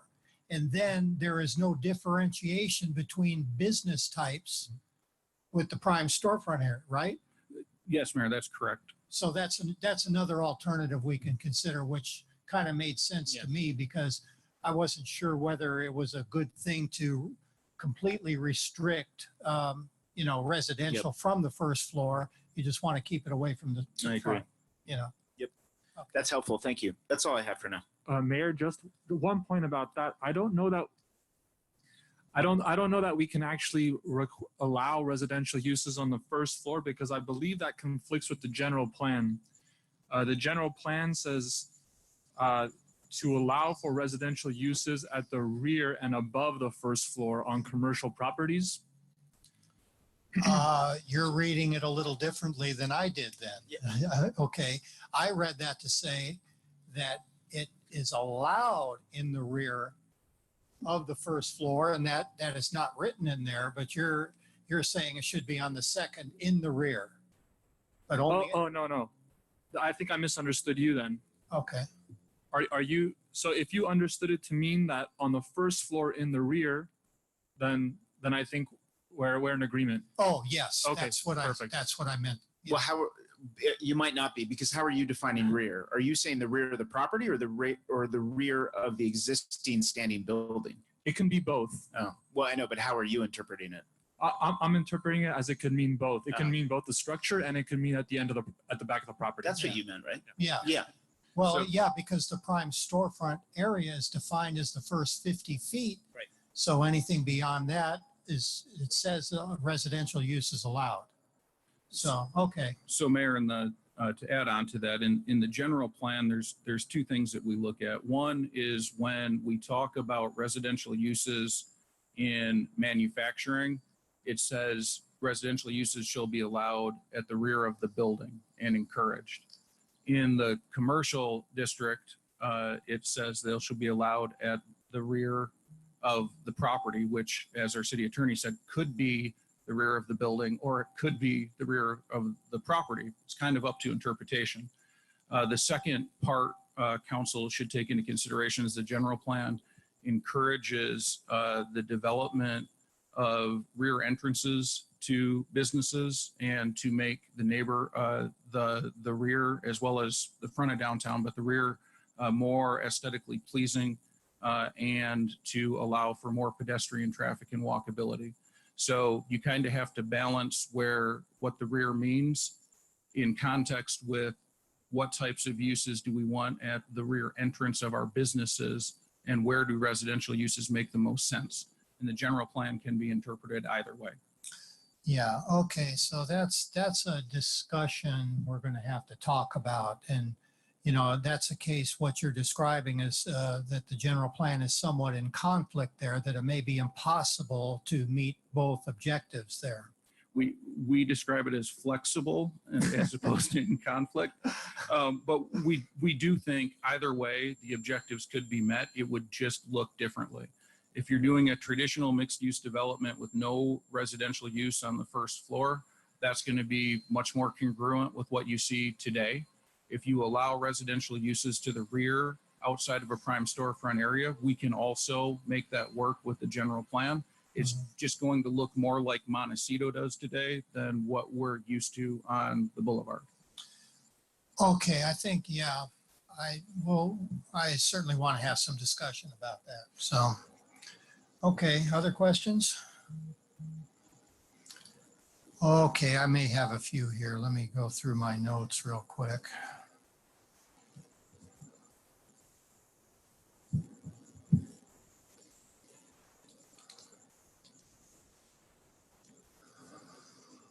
While you look for that, can I ask one additional question? How many properties are 7,500 square feet or above? Did you guys look at the breakdown on that? How many would that capture? 11%? 3.9%. Oh, okay, just 11. Okay.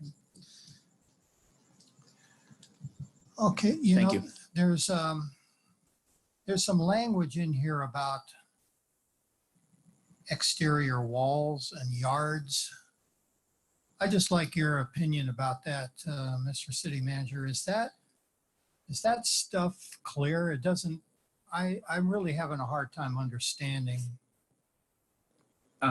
So after several discussions with the city attorney and the director, it's very clear, but it's hard to understand if you're not kind of very familiar with the commercial code. So I'll let the director try and explain it. Okay. So basically, when a commercial district is established, or we talk about commercial street frontage, we're looking at the building actually at a zero setback. They're having trouble hearing you. Right, at the zero setback from the public right-of-way, back of public right-of-way.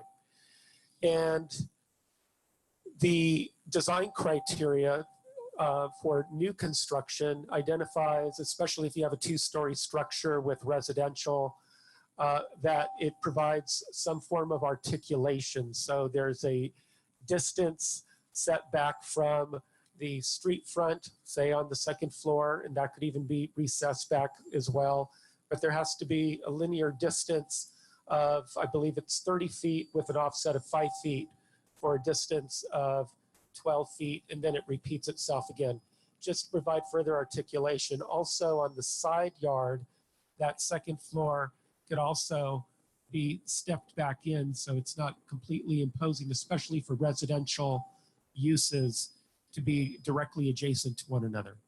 That's the meaning for the articulation and setbacks. Okay, but I saw language in here about the front yard, and there's a clause that says we're encouraged not to allow parking in a front yard. So a front yard means something much bigger, obviously. If you're to be encouraged not to put parking in it, you know. Right, and I would assume that that interpretation would be if you had a drive aisle that had access parking adjacent or directly next to that building, say a side-loaded parking area, it's in trying to encourage to not have a parking lot that goes directly up to the street edge, the building edge. So that would have to be preferably behind the building. Well, I'm just wondering why we would even allow parking in a front yard in the commercial zone. And that's what this is regulating, that it is, well, it says it's discouraged, but I don't know what encouraged or discouraged means in the context of this whole document. It's all over the place. How do we encourage or discourage? I would say in this instance, we would want to discourage that. How do you discourage? As part of just the design development of a project, staff and the commission, if it goes to the commission, would definitely shape that project. So, okay, so that leads down just another line of questioning here.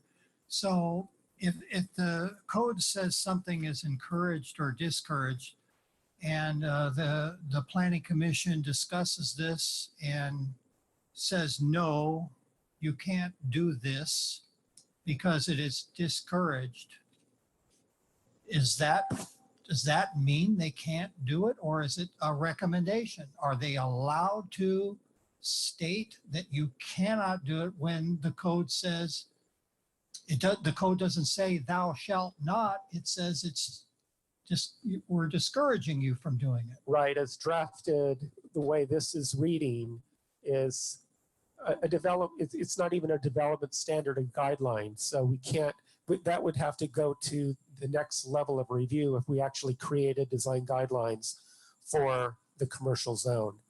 Okay, so in other words, if I apply for a project and I want parking in the front yard, and the commission says, no, you can't, I say I can, and I can sue and I'll win?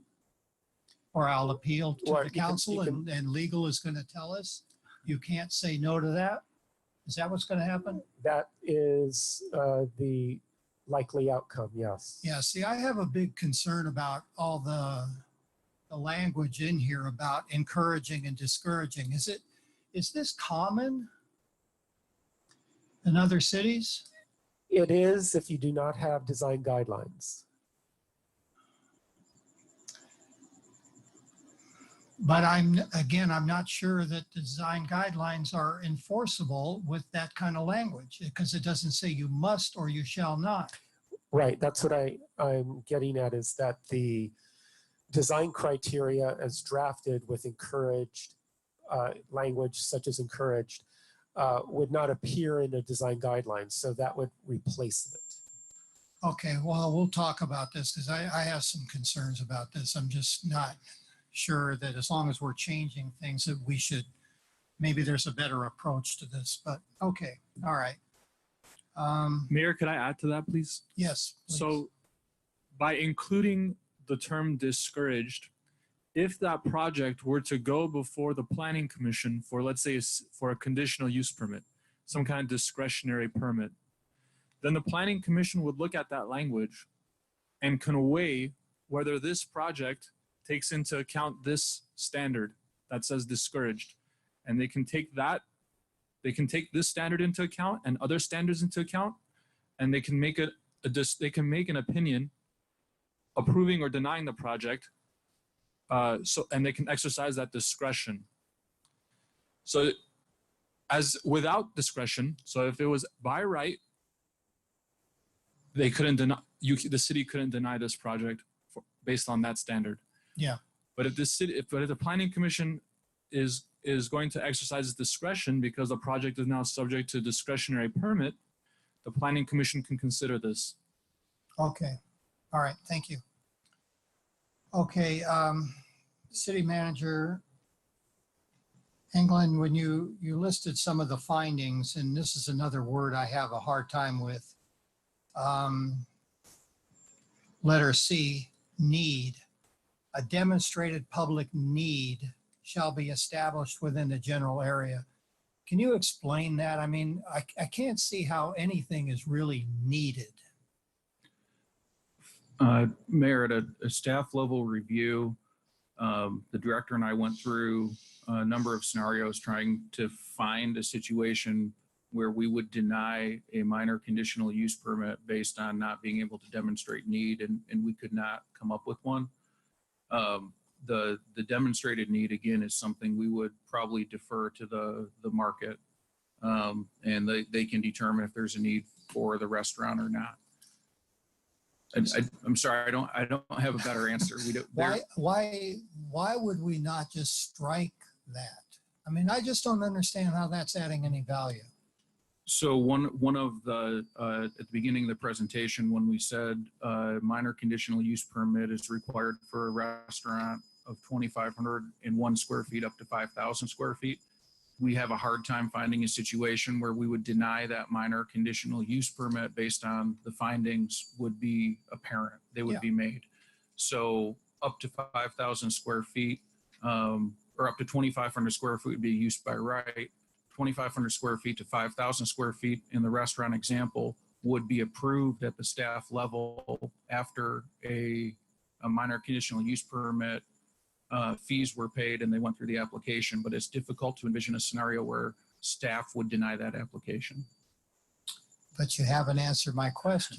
Why would we not just strike that? So why is it even there? Mayor, that's up to the city council. If you determine that this is a minor conditional use permit is not necessary under the council direction of sensible regulation, you have every right to say it's not required. Well, that's not even the case. I mean, I'm just saying that some of this stuff,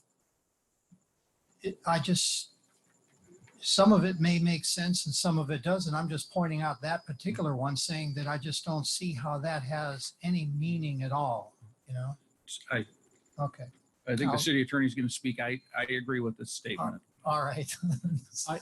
I think it's just another element that provides the planning commission with the ability to exercise discretion.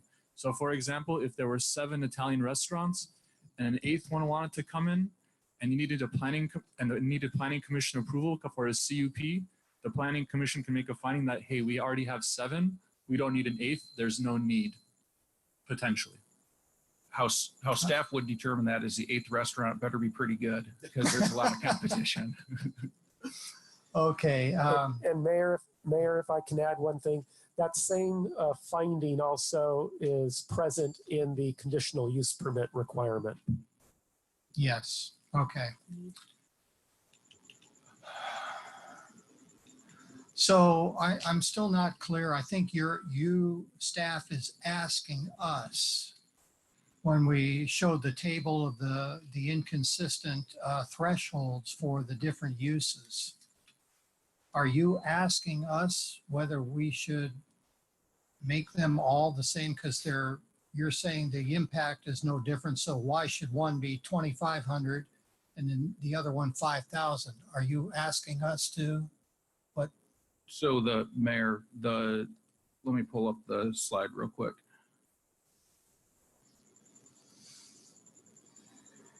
For retail sales, office uses, service establishments, and financial institutions, staff believes that the council provided direction that similar uses should be regulated similarly.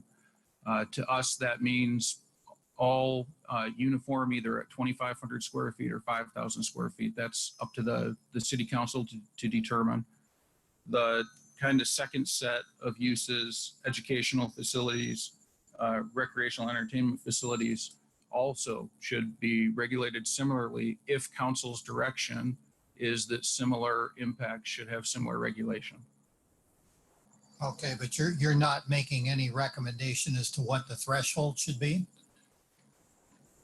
Oh, I think if council is asking what staff thought made the most sense, because we can't find a likelihood of denying a minor conditional use permit. If council's asking, which we would probably defer to the 5,000 square feet to start with, because it would save cost, it would save time. I'm just not very perceptive, but that's, I think, what you said earlier when you made your comments. Okay. Thank you. Let's see if I have any others.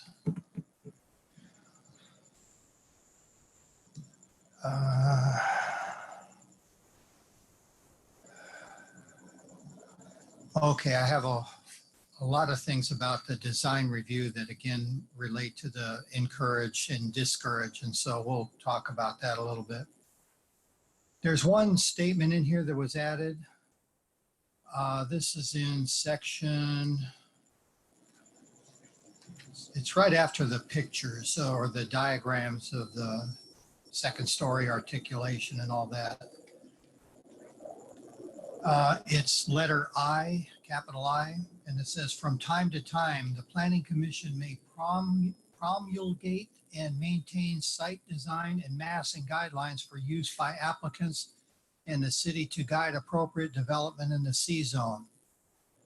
Is that appropriate for the planning commission to maintain that and update it from time to time? That isn't something that sits with the planning commission, is it? Okay, answer.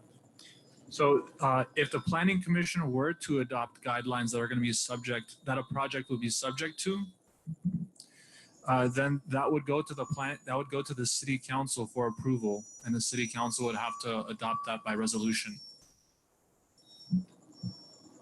Okay. In your opinion of staff and the attorney, is it even necessary to have something like that? I mean, that's self-obvious to me. I mean, yes, the planning commission does have the ability to do that upon council's direction. So Yeah. you don't necessarily need that. I think, Okay, now scroll down a little bit to section 17.36.050. That's where you say the alternate about the residential. But item B there says maximum residential density shall be 13 units per acre. Should that be stricken too? Because that's a Measure V issue, and that's embedded in Measure V. Why wouldn't we be repeating that here? Consistency. where is it?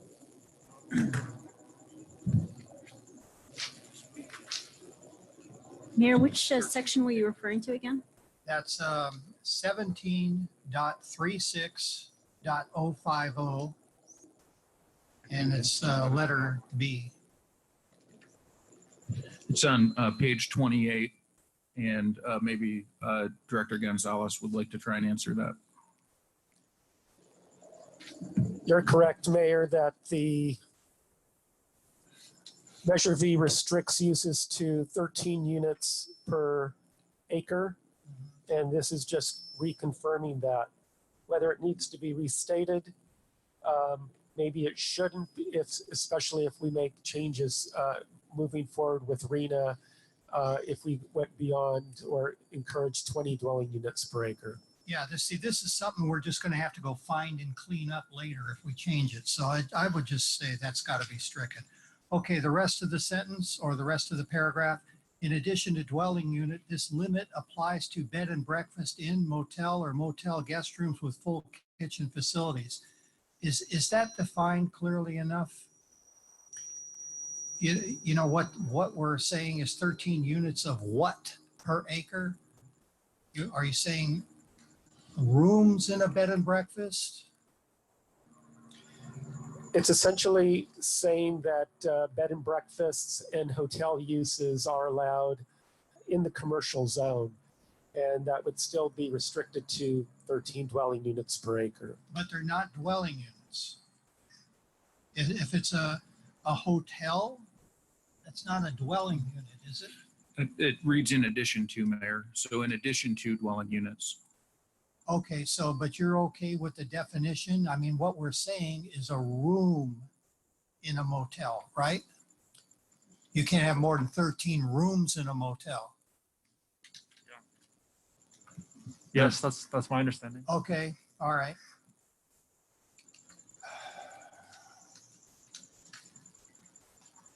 Okay, let's go down to, I'm sorry, folks. I mean, I just want to hopefully not boring you to death but I just think some of this stuff is a little over the top. I'm looking at, I don't know what section this is, just further down, you've got 17.36.080 struck.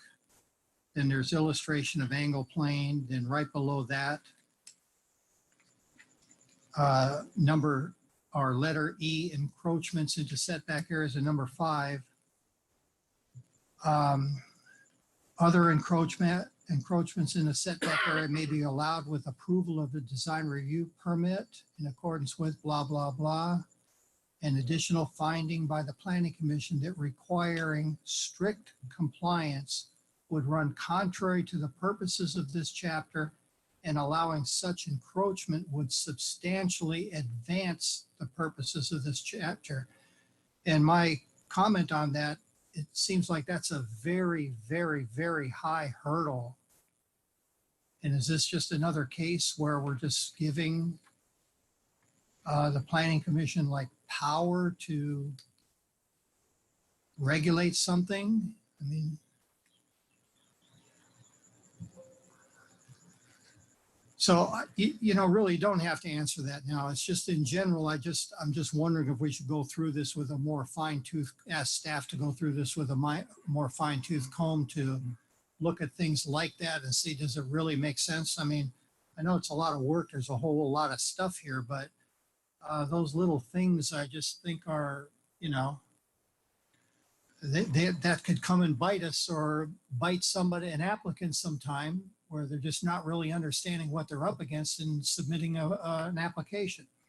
Okay, so, okay, also, yeah, below the hours of operation, that was another interesting thing that was put in here. We haven't regulated hours of operation before. This is the first time we're putting something in here about that.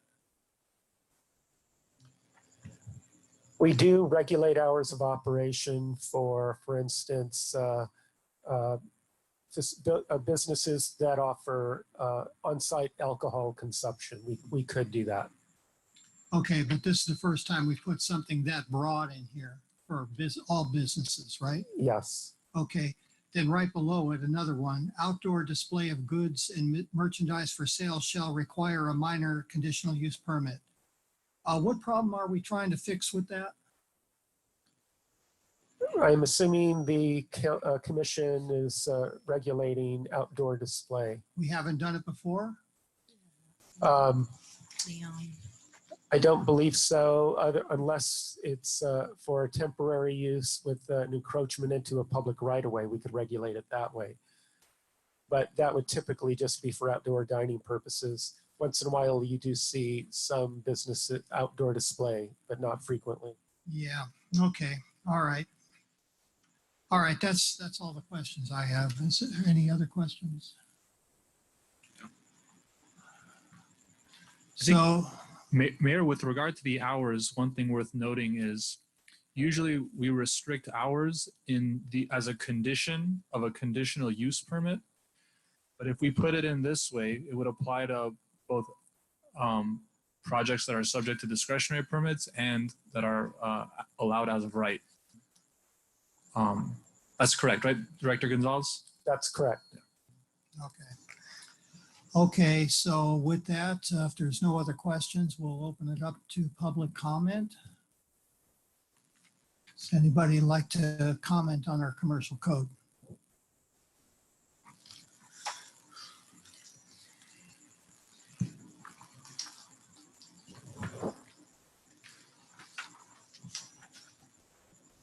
Okay, and see people walking up. Could you please state your name for the record and where you live?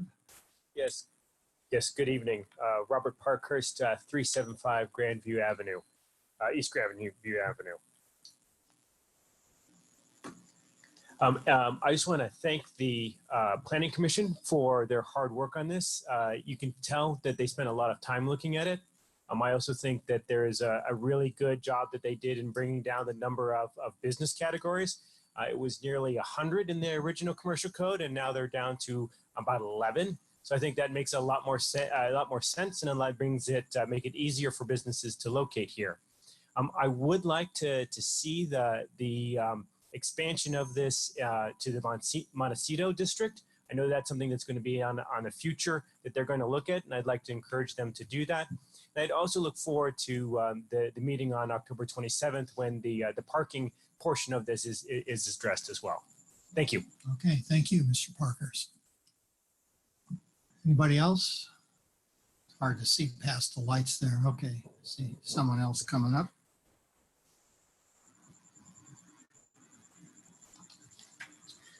Good evening, Tom Dennison, Chair of Planning Commission. Good evening, Mayor Capocha, Mayor Pro Tem Arizmendi, council members Harabedian and Goss. Thanks for your time tonight in consideration of the code amendments that the Planning Commission has put forth before you. The submission you have before you represents the fruit of significant deliberation, surgical code insertions and deletions, contemplation of the Sierra Madre general plan, and lots of directions directly and indirectly from council, staff, and the public. The commercial code had not been updated for quite some time, and the overarching challenge with it was to allow businesses to thrive in the zone where business is designated. When it requires months and months of time to get a conditional use permit because the legacy definition of a gym doesn't match dance studio, it is clear to all that the legacy code was not doing what it should to facilitate businesses coming to town. With this as a guide, we work towards ripping out the many pages and tables of definitions as to what kind of business is allowed here, where it's changed, to being a size-driven directive, if there's a case to be made for the business being allowed. Further, rather than this decision coming before the Planning Commission, we've pushed the vast majority to by right or in larger spaces for ministerial approval for existing spaces. That is a long-winded way of saying that the new code allows for more over-the-counter decisions, speeding up the process with less cost to boot. The Commission goes out of its way to make surgical changes and update code along the way. We consider the direction we're given and apply it within the constraints of the various types of interweaved codes we have. I appreciate your consideration of what the Planning Commission has put forth to you. Thank you. Okay, thank you, Mr. Dennison. I do appreciate the work that the Planning Commission did on this. If we didn't make any changes, it's clearly a lot better than what we had. Thank you.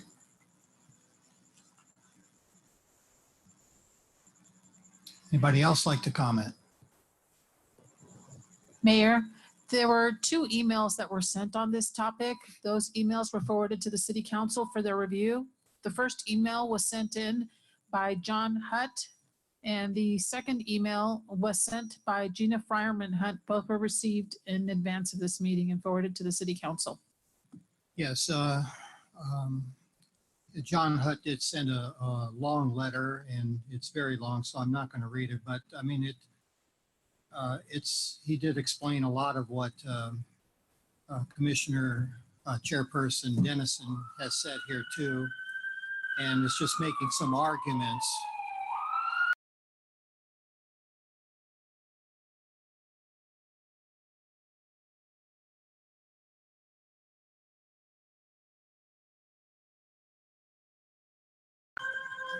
It's making some arguments of why it's okay for treating uses differently.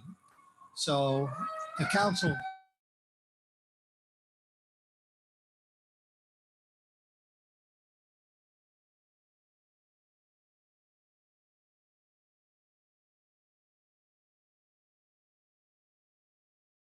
has received, and I trust that everybody has read Mr. Hutt's comments, and I did talk to him about it as well.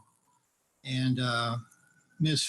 Friarman Hunt, just in general, she was part of the subcommittee that developed some of the changes, and she believes that we should, implement them. So that just to summarize what they said.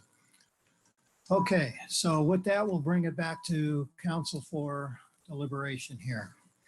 Who would like to kick it off? I can start, Mayor. And again, thank you to the Planning Commission. I did watch some of the deliberation on it, and yes, many meetings of deliberation, and many thanks to all of our commissioners that are volunteering to do this work. And it was very detailed, and I think, as Chair Dennison had stated, your main objectives of making it easier for businesses to reduce or to encourage more administrative by right decisions to be made, and really cleaning it up. I think you were able to achieve that. So thank you so much. The way that I looked at this really was through the lens of what we stated as council is what we wanted to see as policy direction. So I think a lot of it has been addressed with what can be done by right and by through administration or through administrative process. But my concern really were some of the conflicts of what of what was presented and the policy direction that council set forward. And I think it's clear too, and this has been stated for quite a few years, you know, how the inconsistency with some of our code and general plan. And I think we're just going to have to continue on working with that. And the mayor identified a few things tonight too. But I will say that as I reviewed this and read through it, my first, I shouldn't say first, but my tendency is to ask the city staff to come back with cleaning it up in terms of ensuring that it aligns with policy direction. So I know there were some things that are identified here with some of the comments. And so that's where what I would like to see come back. I know some of the recommendations, I think it was, if the recommendations, if we can change and amend now to have a first reading, but it sounds like the direction I'm going in is if the city staff has to come back with some of those changes to ensure that it does align with policy direction in those 5 policy areas, that I'm willing to relook at it at that time. Okay, thank you. Sure, I'll go next. I think that overall, this is, as I said before, really a vast improvement and a Herculean effort by the Planning Commission. So thank you to Chair Dennis and the rest of the planning commissioners. I also talked to Commissioner Hutt about the changes. And, you know, my main focus, I think, on what I would like to see changed would be the CUP and minor CUP categories and regulations. And the reason why is because I do think that overall, globally, we wanted it to be easier to establish a business here in Sierra Madre. And I think this goes a very, very far way of doing that. I still think that the criteria, especially for some of the uses that start at 2,500 square feet for a minor conditional use permit, is just too small. And I think that if you look at the percentage, and thank you, Mayor Pro Tem, for pointing out what was in the presentation. You know, I think when we're thinking about a minor CUP or a CUP for an incoming business, really what we're worried about is the big properties. I don't think that we or the Planning Commission or staff should really care too much about the average business, even up to 5,000 square feet. I mean, whether it's a retail business, whether it's a service business, whether it's an office space, I think that we should be very open-armed about folks coming in and really choosing this great town as their place of business. And when you put a minor CUP or a CUP in place requirement, it's not only cost, but it's uncertainty.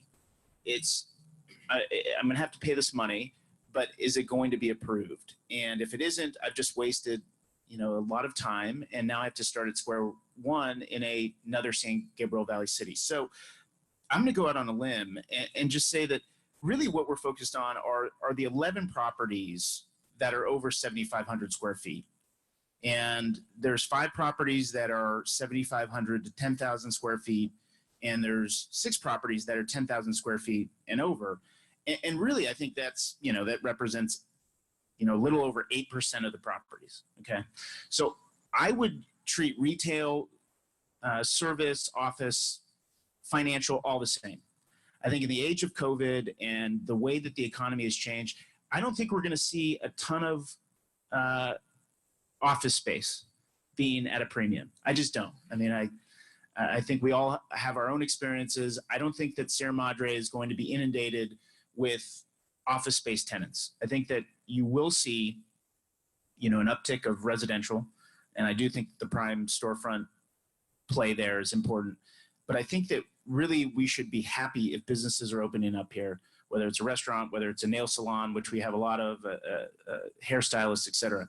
And if we were to move these categories in the square footage triggers up to, by right, 7,500.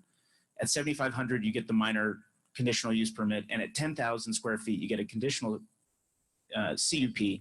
I think it puts a lot of our minds at rest about whether the requirements under the minor CUP and the CUP are fair, how they're going to be applied, whether it's a good use of staff time, whether it's a good use of planning commission time, because it's not going to happen all that much. It's just not. So, I mean, I would like to see, and I'm open to hearing what my colleagues have to say. Maybe 7,500 and 10,000 is just too much. But I would like to see all of them being uniform, regardless of the use, and really by right up to 7,500 to 10,000 minor CUP, and then CUP for 10,000 and above. That's my big proposal. And then I do think that on the prime storefront area, I think that the mayor had a good suggestion in just excising out in, this would be 17.36020, section, what is that? C, I'm sorry, there's no page numbers. No, sorry, this is 17.36.030, section B. I would just remove the office uses newly locating within the prime storefront area, because I think that's cleanest. It's the cleanest way of making that uniform without having to take out prime storefront area and then worrying about unraveling that. So I fundamentally, I went back and forth on this, and I think the discussion helped. I'm okay with having residential on the first floor as long as it's not on the street. I went back and forth on that and said, well, you know, maybe it does make sense to only have residential in the commercial zone on the second floor. But I do think we have to be realistic, and we've heard some folks speak about this earlier today. I think density in downtown is something that we have to become a little bit more used to. And if this is a single occupancy residential unit on the first floor behind a commercial property, I think that's something that's actually pretty normal in downtowns, and I don't think it really changes the character. So I'm okay of our downtown. So I'm okay with actually leaving as is, as long as we strike out office uses newly locating in the prime storefront area. I don't think that offices should be treated different than a retail or a service business or a financial services business. But other than those big things, I'm good. I mean, I think the mayor and the mayor pro tem, I think it may be a good idea to bring some of the smaller stuff back to show how it's, you know, potentially not congruent with our direction. But those are the two big things that I would change in that process. Okay. Let me just ask you a question, Councilmember Herbedian. Why? I mean, I'm with you on everything you said, except why do we want to do a minor CUP or set the threshold at? It seems like we're setting it arbitrarily by setting it at 7,500 or 10,000. Why have it? Yeah, you it's know, a great question. Because all businesses, small or large, we're trying to encourage to come, right? It's a great point. I mean, you could make a strong argument to just remove the minor CUP requirement altogether. That's my yeah, I think it's a great point. I did not come in thinking that I would be doing all this. So, you know, I think that that is a really good suggestion, because to the extent that we need community input for a big downtown commercial project business, having the planning commission just do a full CUP is probably what we want, right? For a big one. For a big one. And so maybe you just do the CUP requirements starting at, I don't know what you guys have in mind, 7,500. But that really limits the, I think, amount of process and pain that both staff, commission, and potential applicants go through. So I think it's, yeah, I think it's a good point. With regard to Mayor Pro Tem's comments, I agree with her. I think that there's plenty of small stuff here that we'd be here probably till midnight trying to deal with, that I'd like to see staff go back over and bring back to us with some proposed language that might fit our original goals that we were, I think, very forthright about, at least I think on more than one occasion. So I think without going into all the details, I think that's a really good idea, and I second that. Okay, I'd like to just get a little bit more specific about some of the things we talked about and just see if we can't give clear direction on those. Pardon me for not being too close here. Okay. First of all, the question of Montecito, do we want to include that? There's a lot of changes to the manufacturing zone, and I just think we should strike that right now and just tackle Montecito on its own. Agreed. You guys agree with that? Yeah, I'm fine with that. I mean, I think it's sort of I thank the planning commission for trying to Yeah. take a stab at it, but I think it's such a mess that you need to, Yeah, Just- let's just separate it Yeah. because it might look like something totally different. And in the short time, I don't know how long it'll take to do that, but this way we just take care of our downtown area, then that becomes just more urgent to just clean that up and come up with a plan for it because, you know, the 1996 general plan says it's an artisan mixed use zone. And it has never been, we haven't been compliant with the general plan since 1996. So it's time to tackle that and decide what we really want to do with that. And it's a big challenge for the next council, but I think you guys are up for it. Good luck. Okay, so we agree on that. And okay, how about the CUP, 7,500? Do we agree on that? 7,500? Yeah. And With forget about the CUP, minor? no minor. No minor, is that for both major blocks here? Because there's two, that's what, retail and, it'd be all of the categories. Financial. Retail, Retail. office, service, and financial. educational. And educational. All that stuff. Everything, So yeah. just one, it's all the same then, just Yep. 7,500 is a CUP. Okay. Okay, prime storefront, do we agree that we will allow residential on the first floor and strike that language that regulates the office in the prime storefront? Okay, And as long as it's clear, it's not in the, not the storefront for residential, right? right, yeah, it just excludes it from the 50 feet. And that was my other question, why 50 feet? I don't know, but I'm not gonna, let's not go there. Okay, so let's see, and there's all the stuff in here about design review. They may, or not design review, design standards. And I really think we should spend more time on that. So I would like to strike all that for the time being. And I think our city manager suggested that we might do that at the next meeting when we talk about the design review process. Altogether, we'll talk about design guidelines as well, because when I read this, I think that can be simplified and made more objective also. I have concerns that it is very subjective. And I don't think there's any rush on this anyway. I mean, is anybody proposing to build anything downtown? There's no permit applications right now, are there? Not that I'm aware of, Mayor. Yeah, so that if we get rid of that for right now, then we can just focus on this. And with the higher threshold, it's very likely that we'll encounter that anyway for the near future, right? That's correct, Mayor. Yeah, okay. And Mayor, I'm fine with that too. I did not see how many times design review is referred to in the commercial code. Was it quite a few? Well, there's the planning commission made a whole bunch of changes to the design criteria.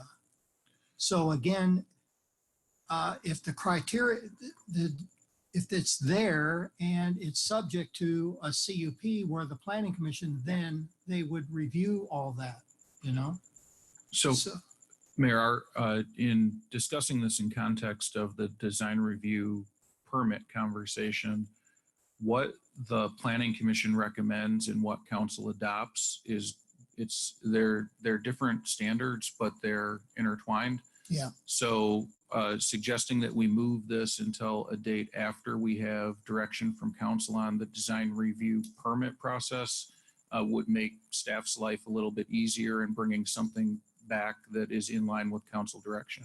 I see. Okay. So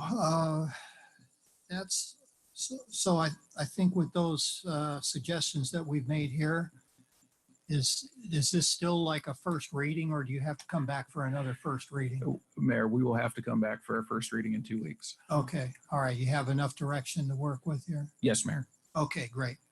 Okay, well, thank you, everybody. So is there any new items for future agenda? Have any?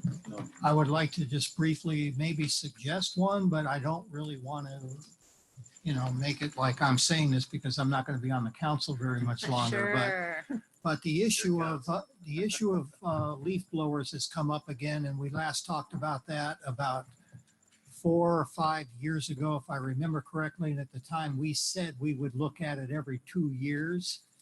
And I think it's appropriate to talk about that again if you two are in agreement, because the technology has changed. Electric leaf blowers are very common now, so that might be something you want to look at, but I'll leave it Mayor, to we you. can agendize that before you leave. Oh, We'd really? be happy to do that. Oh, Yeah. that's cruel. Mayor, could I make a suggestion if it's Yeah. okay with council? If you'd like us to agendize leaf blowers, perhaps we should have that in context also of street sweeping, Yes. and we could bring them back That was, together. yeah, that was the other thing. And again, there's no rush on my part, so squeeze it in when you can. The other was commented about our trails. Is that a discussion item for the council? I mean, everything's changed with the Bobcat fire here.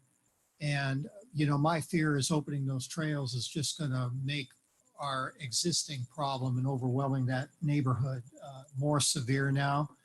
Is that something that the council should discuss? Because I'm curious, I was going to talk to you about that anyway. What are we going to do about our trails here? Mayor, the forest announced yesterday or 2 days ago that Chantry is going to be closed, Chantry Road, until April of 2022. They're anticipating a lot of mudslides and rock slides in areas of that road to get washed out. They have included portions of Mount Wilson Trail in that closure, but have not included any portions of Bailey Canyon in that closure. So we are meeting with the forest tomorrow at 9 a.m. To try and determine what makes the most sense for us and them. And then at that point, it may be a council decision, or the decision may be evident of where the closure will be at and at what time. So we can bring a report back to council after that meeting. Okay, that sounds good to me. Okay, so with that, do we have a motion to adjourn? Move to adjourn. Second. Okay, we're adjourned. And again, thanks to the staff Thanks, for everyone.